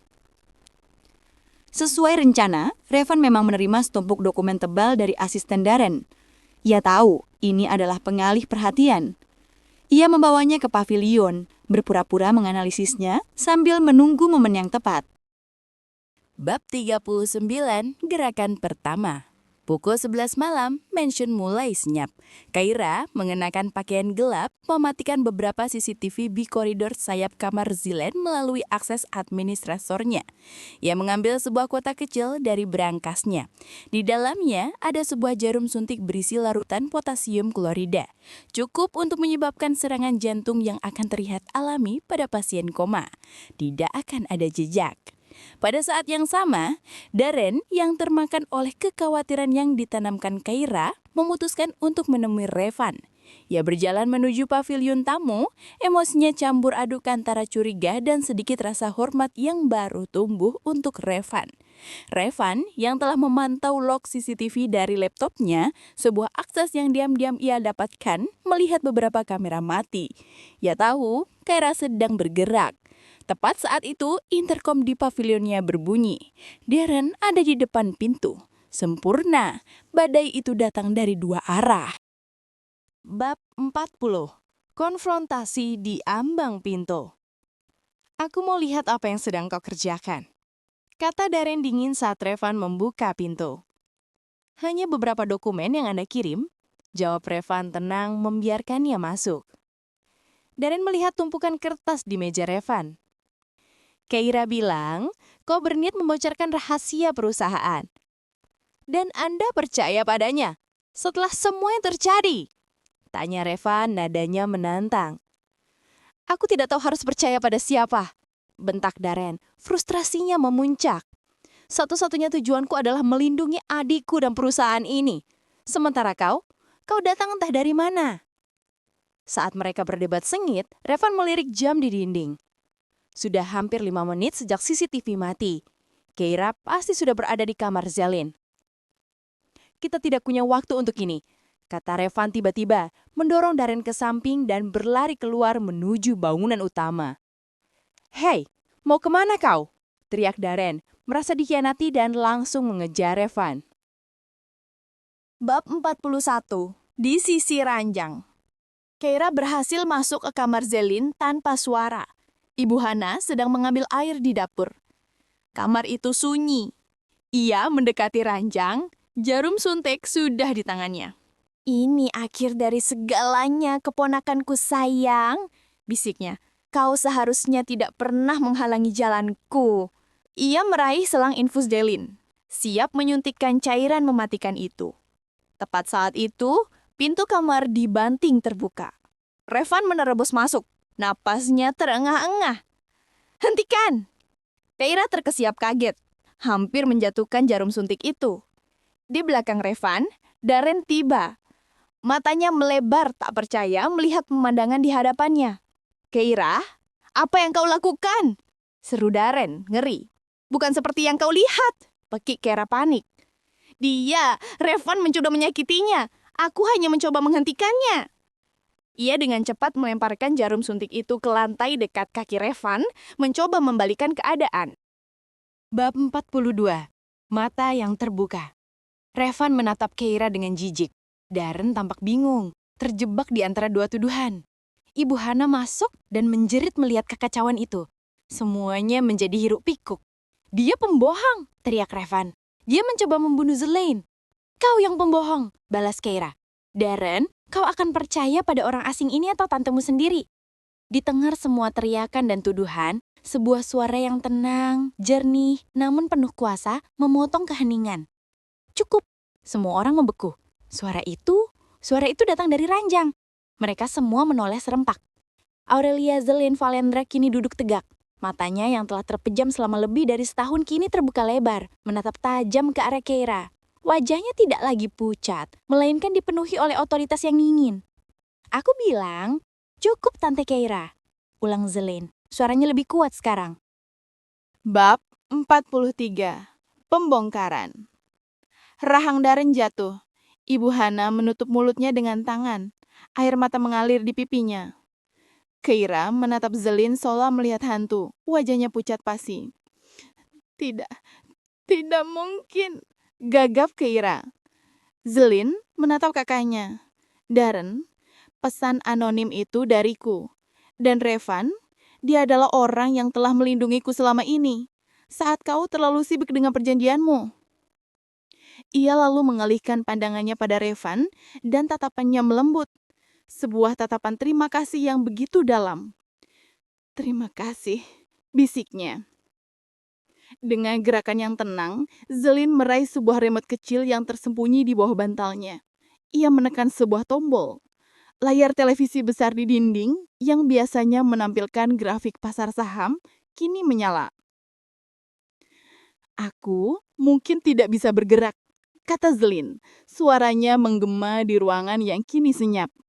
Layar itu menampilkan rekaman dari berbagai kamera tersembunyi yang telah ia pasang. Ada rekaman Keira bertemu dengan Pak Ardianto. Rekaman Keira menyuruh perawat menyabotase obat. Dan rekaman paling jelas, beberapa detik yang lalu saat Keira berdiri di samping ranjangnya dengan jarum suntik di tangan. Semuanya terungkap. Permainan telah berakhir. Bab 44, Kejatuhan Sang Ratu. Keira ambruk ke lantai, tak bisa berkata apa-apa. Bukti itu tak terbantahkan. Darren menatapnya dengan campuran antara amarah dan kekecewaan yang mendalam. Panggil keamanan, perindah Darren pada Ibu Hana. Suaranya bergetar. Usir dia dari rumah ini. Pastikan dia tidak membawa apapun kecuali pakaian yang melekat di badannya. Saat penjaga datang untuk menyeretnya pergi, Keira menatap Zelaine dengan kebencian terakhir. Kau mungkin menang hari ini, Zelaine, tapi kau telah melepaskan seekor ular. Dan ular akan selalu menemukan cara untuk menggigit kembali. Pintu tertutup di belakangnya, meninggalkan keheningan yang canggung di dalam ruangan. Darren, Revan, Zelaine dan Ibu Hana kini berdiri di tengah-tengah puing-puing kebohongan menghadapi sebuah kenyataan baru yang jauh lebih rumit. Bab 45. Hening setelah badai. Setelah Keira diseret keluar, keheningan yang berat menyelimuti kamar Zelaine. Adrenalin yang tadinya memuncak kini surut, meninggalkan suasana yang canggung dan penuh pertanyaan tak terucap. Darren menatap adiknya yang kini duduk tegak di ranjang seolah ia adalah orang asing. Ibu Hana menangis dalam diam, tangis bahagia bercampur keterkejutan. Namun, tatapan Zelaine hanya tertuju pada satu orang, Revan.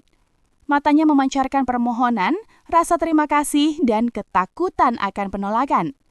Wajah Revan sebaliknya tidak bisa dibaca. Ekspresinya kosong, sekeras batu pualam. Pria yang beberapa menit lalu begitu vokal dan protektif, kini membisu. Revan, Zalin memulai. Suaranya masih sedikit serak. Ia mengulurkan tangannya. Revan tidak menyambutnya. Tanpa mengucapkan sepatah kata pun, ia berbalik badan dan berjalan keluar dari kamar. Pintu tertutup pelan di belakangnya, meninggalkan Zalin dengan tangan yang tergantung sia-sia di udara. Penolakan itu dalam kehelingannya terdengar lebih keras dari bentakan manapun. Bab 46. Percakapan yang sebenarnya. Darren mengikuti adiknya ke ruang duduk di sayap pribadinya setelah Ibu Hana membantunya pindah ke kursi yang lebih nyaman. Beban pertanyaan selama setahun terakhir akhirnya tumpah dari mulutnya. "Zalin, bagaimana? Kenapa?" tuntut Darren. Suaranya campur aduk antara lega dan marah. "Kau biarkan aku berpikir kau sekarat. Aku menandatangani perjanjian gila itu, membawa orang asing masuk ke dalam keluarga kita. Untuk apa?" Dengan tenang, Zalin menjelaskan semuanya. Dari kecurigaannya pada Kera yang ingin melikuidasi proyek Cendana, hingga rencananya untuk merekayasa sebuah kecelakaan, sebuah overdosis obat tidur yang dosisnya telah ia perhitungkan dengan cermat dan dibantu oleh Ibu Hana untuk membuatnya tampak seperti koma. "Aku harus tahu siapa yang bisa gue percaya, Darren. Di dunia kita, semua orang punya harga. Aku harus menemukan satu orang yang, bahkan ketika dia dibayar, integritasnya tidak bisa dibeli.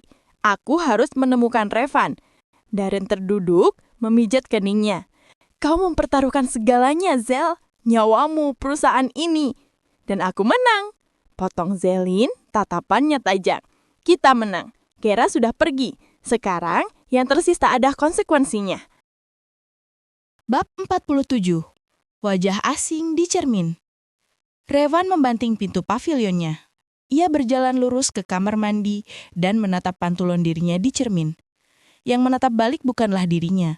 Itu adalah seorang pria yang mengenakan kemeja sutra seharga puluhan juta, jam tangan mewah pemberian Darren melingkar di pergelangan tangannya.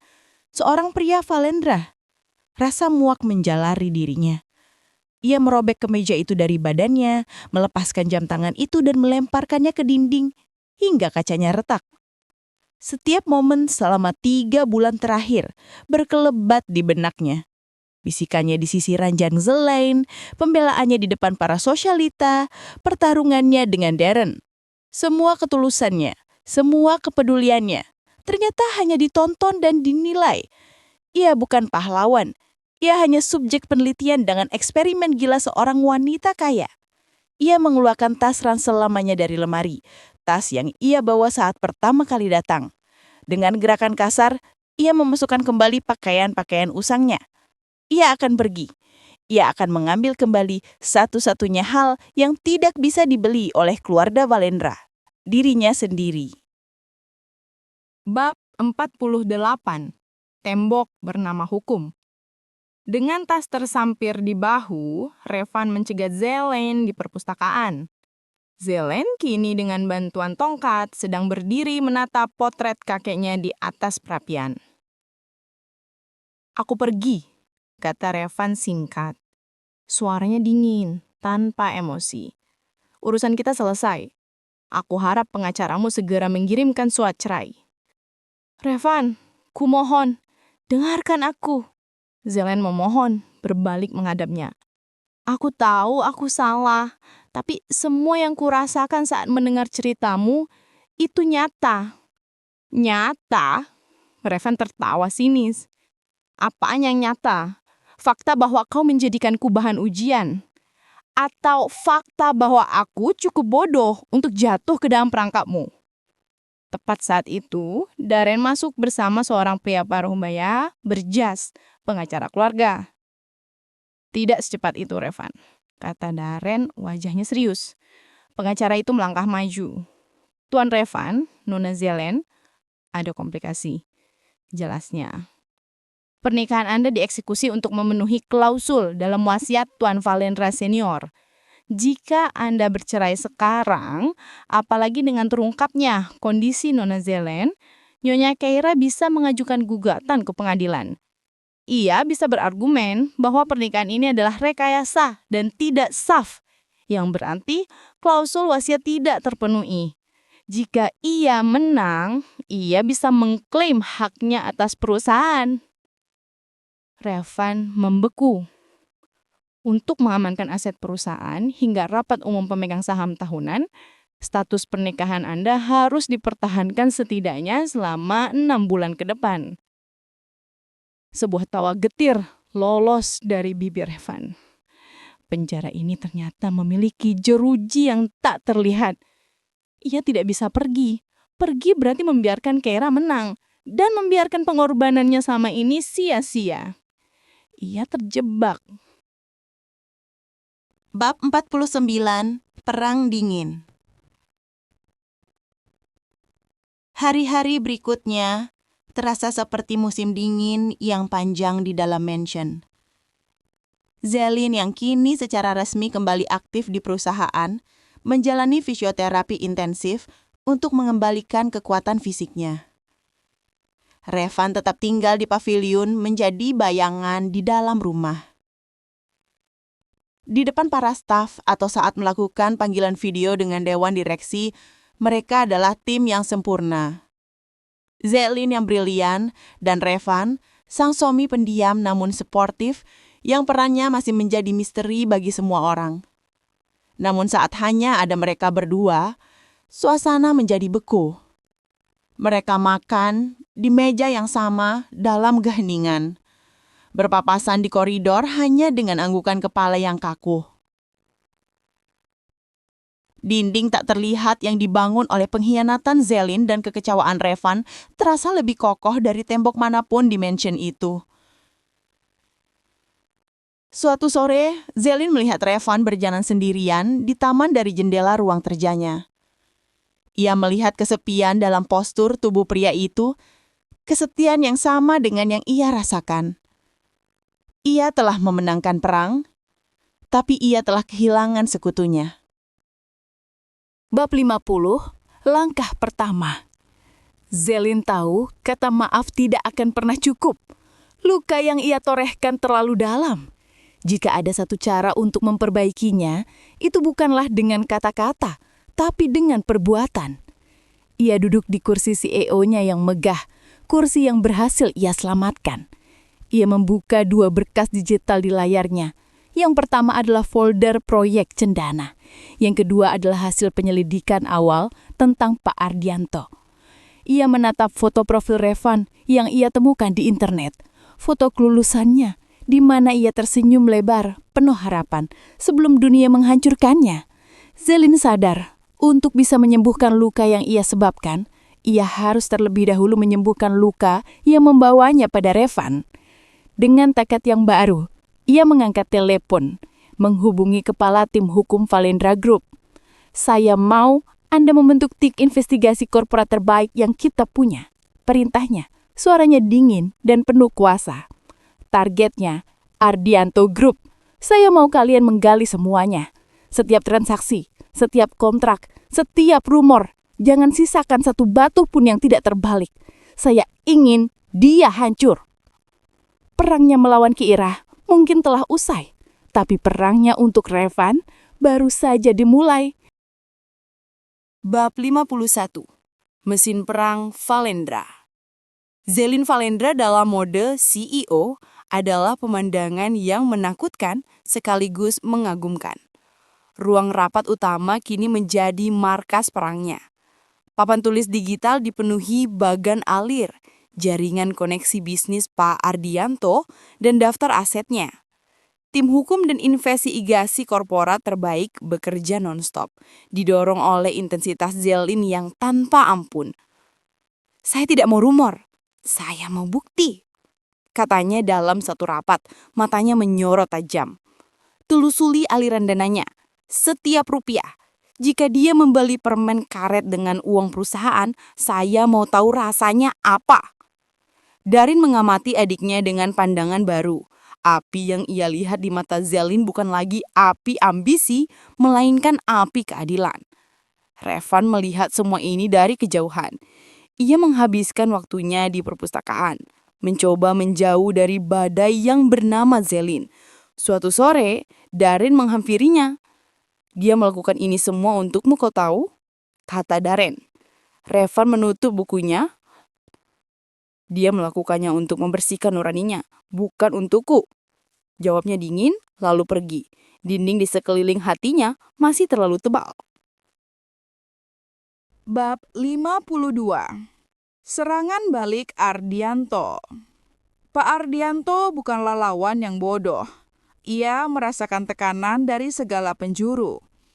Klien-klien besarnya mulai menarik diri, bank meninjau ulang pinjamannya. Diserang secara korporat, ia memutuskan untuk melawan di ranah publik. Ia menghubungi Sarah, reporter yang dulu pernah mendekati Revan. Dengan akting yang meyakinkan, Ardianto menceritakan kisah sedih tentang dirinya sebagai pengusaha kecil yang mencoba bertahan hidup, kini sedang ditindas oleh raksasa Valendra Group yang kejam karena sebuah kesalahpahaman pribadi. Artikel itu meledak.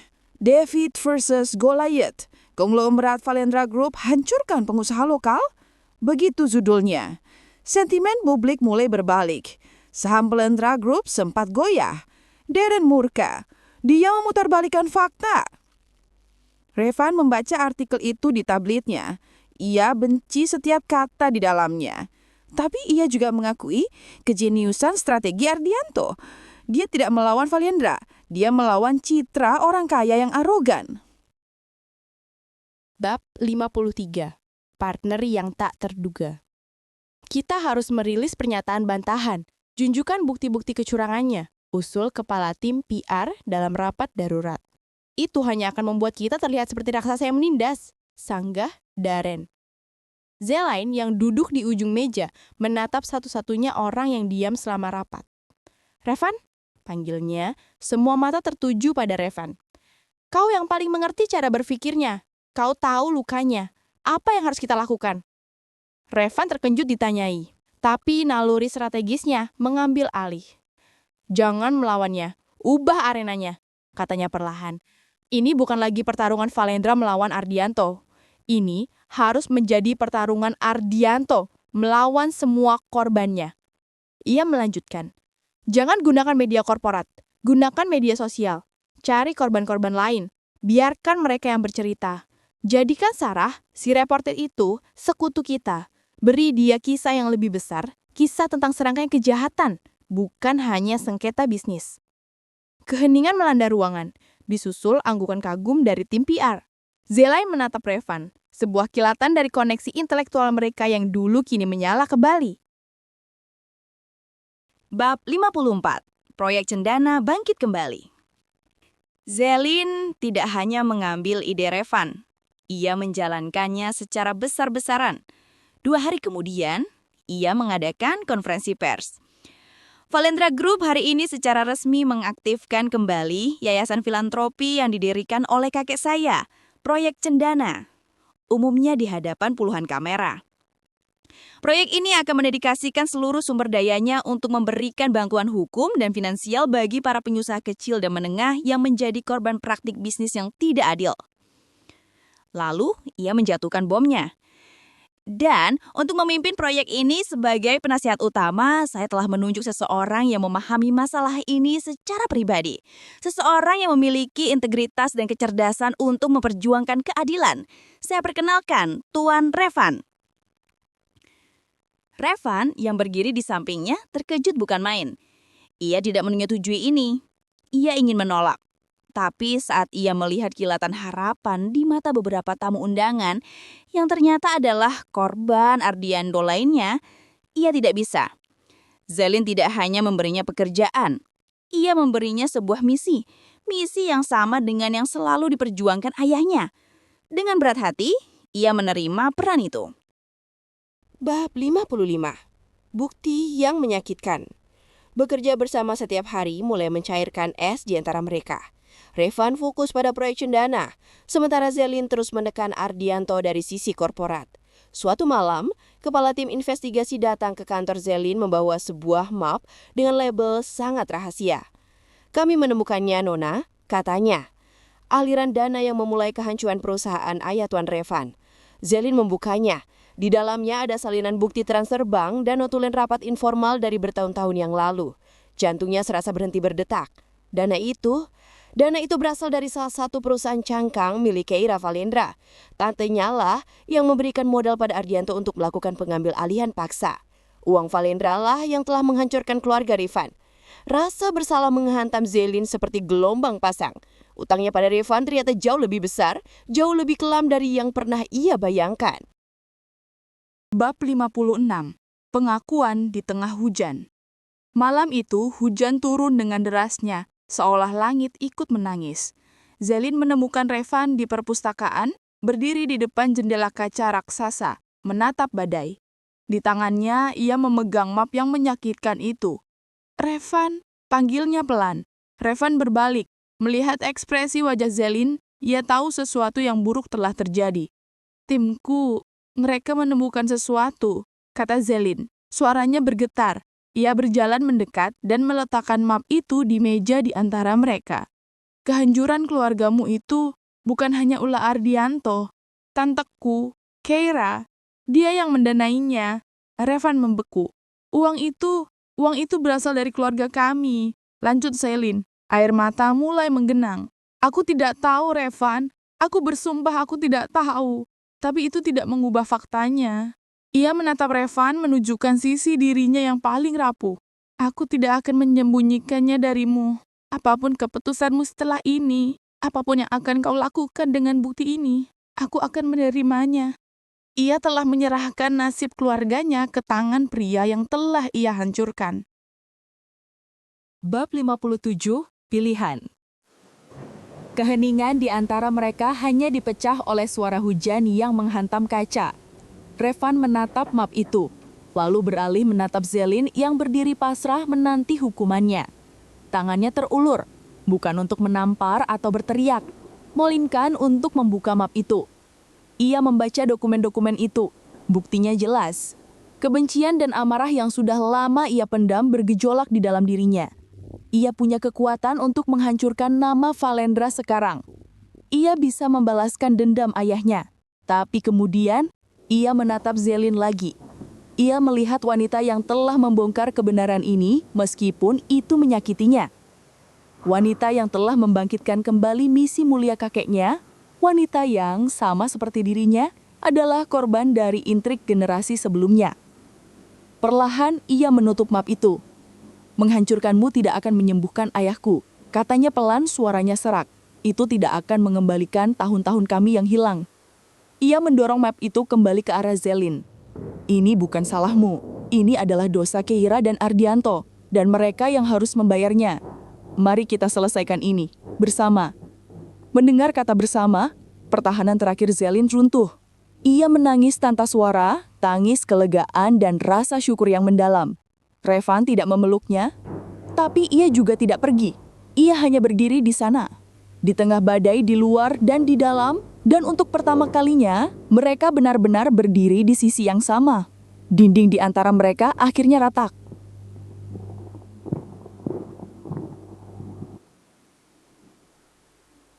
Bab 58. Serangan Fajar. Panggung telah disiapkan. Konferensi pers proyek Cendana disiarkan secara langsung di beberapa saluran berita nasional. Di hadapan puluhan kamera, Revan yang kini tampil percaya diri dalam setelan jas yang rapi berdiri di podium. Ia tidak memulai dengan data atau statistik. Ia memulai dengan sebuah cerita. "Nama saya Revan. Setahun yang lalu, ayah saya, seorang pengusaha jujur, kehilangan segalanya karena praktek monopoli yang kejam. Dengan ketenangan yang memukau, ia menceritakan kisah keluarganya bukan sebagai keluhan, tetapi sebagai sebuah studi kasus. Kemudian, ia melakukan sesuatu yang tak terduga. Kisah saya bukan satu-satunya. Ia menunjuk ke barisan depan. Di sini ada Ibu Sri, pemilik catering yang dipaksa bangkrut. Di sana ada Pak Budi, pemilik bengkel yang pemasuknya dimonopoli. Satu persatu, para korban Ardianto yang telah dibantu proyek Cendana berdiri, wajah mereka menjadi testimoni hidup. Tepat pada saat yang sama, di distrik bisnis, tim hukum Valendra Group bergerak. Sebuah gugatan class action masif dilayangkan ke pengadilan. Notifikasi pembekuan aset secara serentak dikirimkan ke semua bank yang bekerja sama dengan Ardianto Group. Di kantornya yang mewah, Pak Ardianto menonton konferensi pers itu dengan wajah putih. Ponselnya bergetar tanpa henti, menampilkan notifikasi email dari bank dan pengacaranya. Ia diserang dari dua sisi, opini publik dan kekuatan hukum. Ia telah diskakmat. Bab 59, Kartu Mati. Dalam keputusasaannya, Ardianto melakukan satu panggilan terakhir. Aku butuh gantuanmu, Keira. Mereka bertemu di sebuah kafe yang sepi. Keduanya tampak kacau, bayangan dari diri mereka yang dulu berkuasa. Mereka menang, desis Ardianto. Belum, balas Keira, matanya berkilat licik. Ia meletakkan sebuah flash disk di atas meja. Aku selalu punya rencana cadangan. Di dalamnya ada salinan asli dari kontrak pernikahan itu. Setiap klausul, setiap angka, setiap tanda tangan. Rencana mereka sederhana dan brutal. Mereka akan membocorkannya pada Sarah, sang reporter.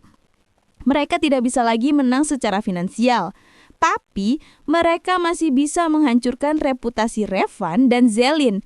Mereka akan mengubah pahlawan menjadi lelucon. Aku punya cerita yang akan mengguncang Jakada sampai ke fondasinya, kata Ardianto pada telepon Sarah. Kartu terakhir yang paling beracun telah dilemparkan ke meja. Bab 60. Skandal di halaman depan. Keesokan paginya, berita itu meledak seperti bom. Portal berita Sarah menjadi yang pertama merilisnya, dan yang lain segera menyusul. Eksklusif, pernikahan kontrak Valendra, pewaris tahta membeli suami demi wasiat. Artikel itu menyertakan foto-foto salinan kontrak. Jumlah kompensasi yang diterima Revan terpampang jelas. Klausul tentang tugas-tugasnya sebagai suami pajangan dikutip kata demi kata. Mansion Valendra dilanda badai.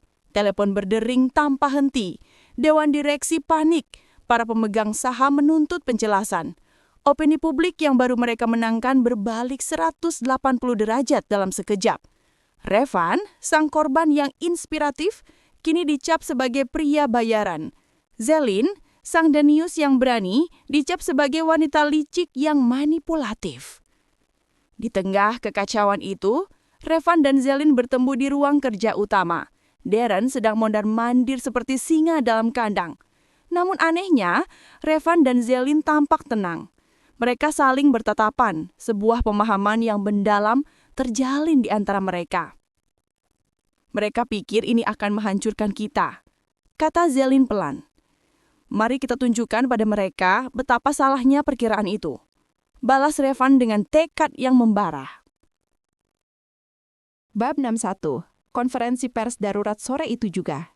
Ruangan itu penuh sesak oleh media yang haus akan darah. Sarah duduk di barisan paling depan. Buku catatannya siap. Pintu terbuka. Darren, Zelin, dan Revan masuk. Tapi kali ini ada yang berbeda. Revan dan Zelin berjalan berdampingan. Tangan mereka saling bertautan. Darren membuka acara, mengkonfirmasi keaslian kontrak itu, namun mengutuk keras tindakan pembocoran ilegal yang membahayakan privasi keluarganya. Lalu Zelin maju. Saya tidak akan membuat alasan, katanya, suaranya jernih. Saat itu saya takut. Saya merasa terancam dan sendirian. Saya membuat sebuah rencana yang rumit dan tidak biasa. Sebuah rencana yang secara tidak adil telah menempatkan pria terbaik yang pernah saya temui dalam posisi yang mustahil. Untuk itu, ia menoleh pada Revan. Di hadapan semua orang, aku minta maaf. Kemudian giliran Revan. Ia melangkah ke podium. Iya, semua yang tertulis di berita itu benar. Saya menandatangani kontrak itu. Mulainya, membuat para wartawan terkesiap. Saya putus asa. Ayah saya sekarat, dan keluarga saya diambang kehancuran. Uang itu bukan untuk kemewahan. Uang itu untuk kehidupan. Ia berhenti sejenak, membiarkan kata-katanya meresap. Kontrak itu membawa saya masuk ke dalam sebuah sangkar emas. Tapi di dalam sangkar itu, saya tidak menemukan seorang putri tidur yang tak berdaya. Saya menemukan seorang pejuang. Saya menemukan seorang wanita yang lebih peduli pada keadilan daripada kekayaannya. Saya menemukan integritas di tempat yang paling tak diduga. Ia menoleh dan tersenyum pada Zelin. Jadi ya, pernikahan kami dimulai dengan sebuah perjanjian di atas kertas.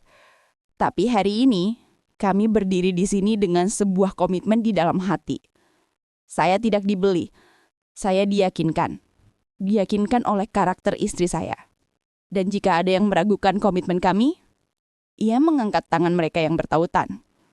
Biarkan tindakan kami ke depan yang menjadi jawabannya. Plits! Puluhan lampu kamera menyala serempak. Revan dan Zelin tidak goyah. Mereka telah mengambil narasi itu kembali. Bab 62, Keadilan dan Karma.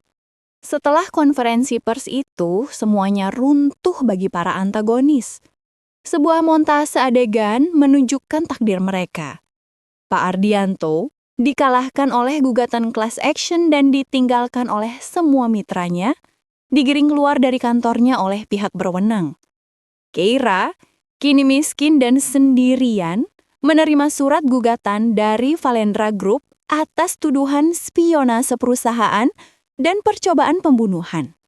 Pintu kehidupannya yang mewah telah tertutup selamanya. Reporter Sarah mengetik artikel terbarunya. Judulnya bukan lagi tentang skandal, melainkan kekuatan komitmen. Bagaimana pasangan Valendra mengubah kontrak menjadi kisah inspiratif. Bab 63. Babak baru. Beberapa minggu kemudian, suasana di mansion Valendra terasa berbeda. Lebih ringan, lebih hangat. Revan mengunjungi ayahnya yang kini sudah sehat dan bisa berjalan-jalan di taman rumah baru mereka yang nyaman. Kehormatan keluarganya telah pulih. Luka masa lalunya telah sembuh. Sore itu, Revan menemukan Zelin di balkon sayap pribadi mereka, menatap matahari terbenam yang mewarnai langit Jakarta. Mereka kini berbagi ruang, bukan karena terpaksa, tapi karena pilihan. Jadi, apa sekarang? Tanya Zelin lembut, menyandarkan kepalanya di bahu Revan. Revan tersenyum. Ia meraih tangan Zelin, menggenggamnya erat. Sentuhan itu terasa begitu pas, begitu benar. Sekarang, jawabnya, menatap lurus ke cakrawala yang membentang. Kita mulai babak yang sebenarnya. Tanpa kontrak, tanpa rahasia. Hanya kau dan aku. Ia menoleh, menatap wajah wanita yang telah menguji, melawan, dan akhirnya memenangkan hatinya. Ia mendekatkan wajahnya dan menciumnya. Sebuah ciuman yang tidak lagi dibayangi oleh kebohongan atau keraguan, melainkan dipenuhi oleh janji akan hari esok yang akan mereka tulis bersama. Di kejauhan, lampu-lampu kota mulai menyala, menjadi saksi bisu untuk awal yang baru untuk mereka. Kisah kontrak pengantin pura-pura telah berakhir. Sebuah perjalanan yang dimulai dengan kebohongan untuk menguji sebuah harga, namun justru berakhir dengan kejujuran yang menemukan cinta tak ternilai. Karena pada akhirnya, ikatan terkuat bukanlah yang tertera di atas kertas, melainkan yang terukir tulus di dalam hati. Terima kasih sudah mengikuti setiap babak dari kisah Revan dan Zilain di channel Drama Indochina. Tapi cerita ini belum benar-benar berakhir tanpa suara dari kalian. Jadi, tulis di kolom komentar ya. Momen mana yang paling bikin kalian baper atau gregetan di cerita ini? Menurut kalian, apa pelajaran terbesar yang bisa diambil dari kisah Revan dan Zilan? Dukungan kalian adalah energi bagi kami untuk terus menciptakan drama penuh intrik dan rasa. Jadi, jika kalian menikmati perjalanan ini, like video ini sebagai tanda cinta kalian. Subscribe dan nyalakan loncengnya karena takdir dan kisah baru yang lebih mendebarkan sudah menanti untuk diungkap. Kisah siapa lagi yang akan kita saksikan? Pengorbanan apa lagi yang akan kita rasakan? Sampai jumpa di drama kami selanjutnya.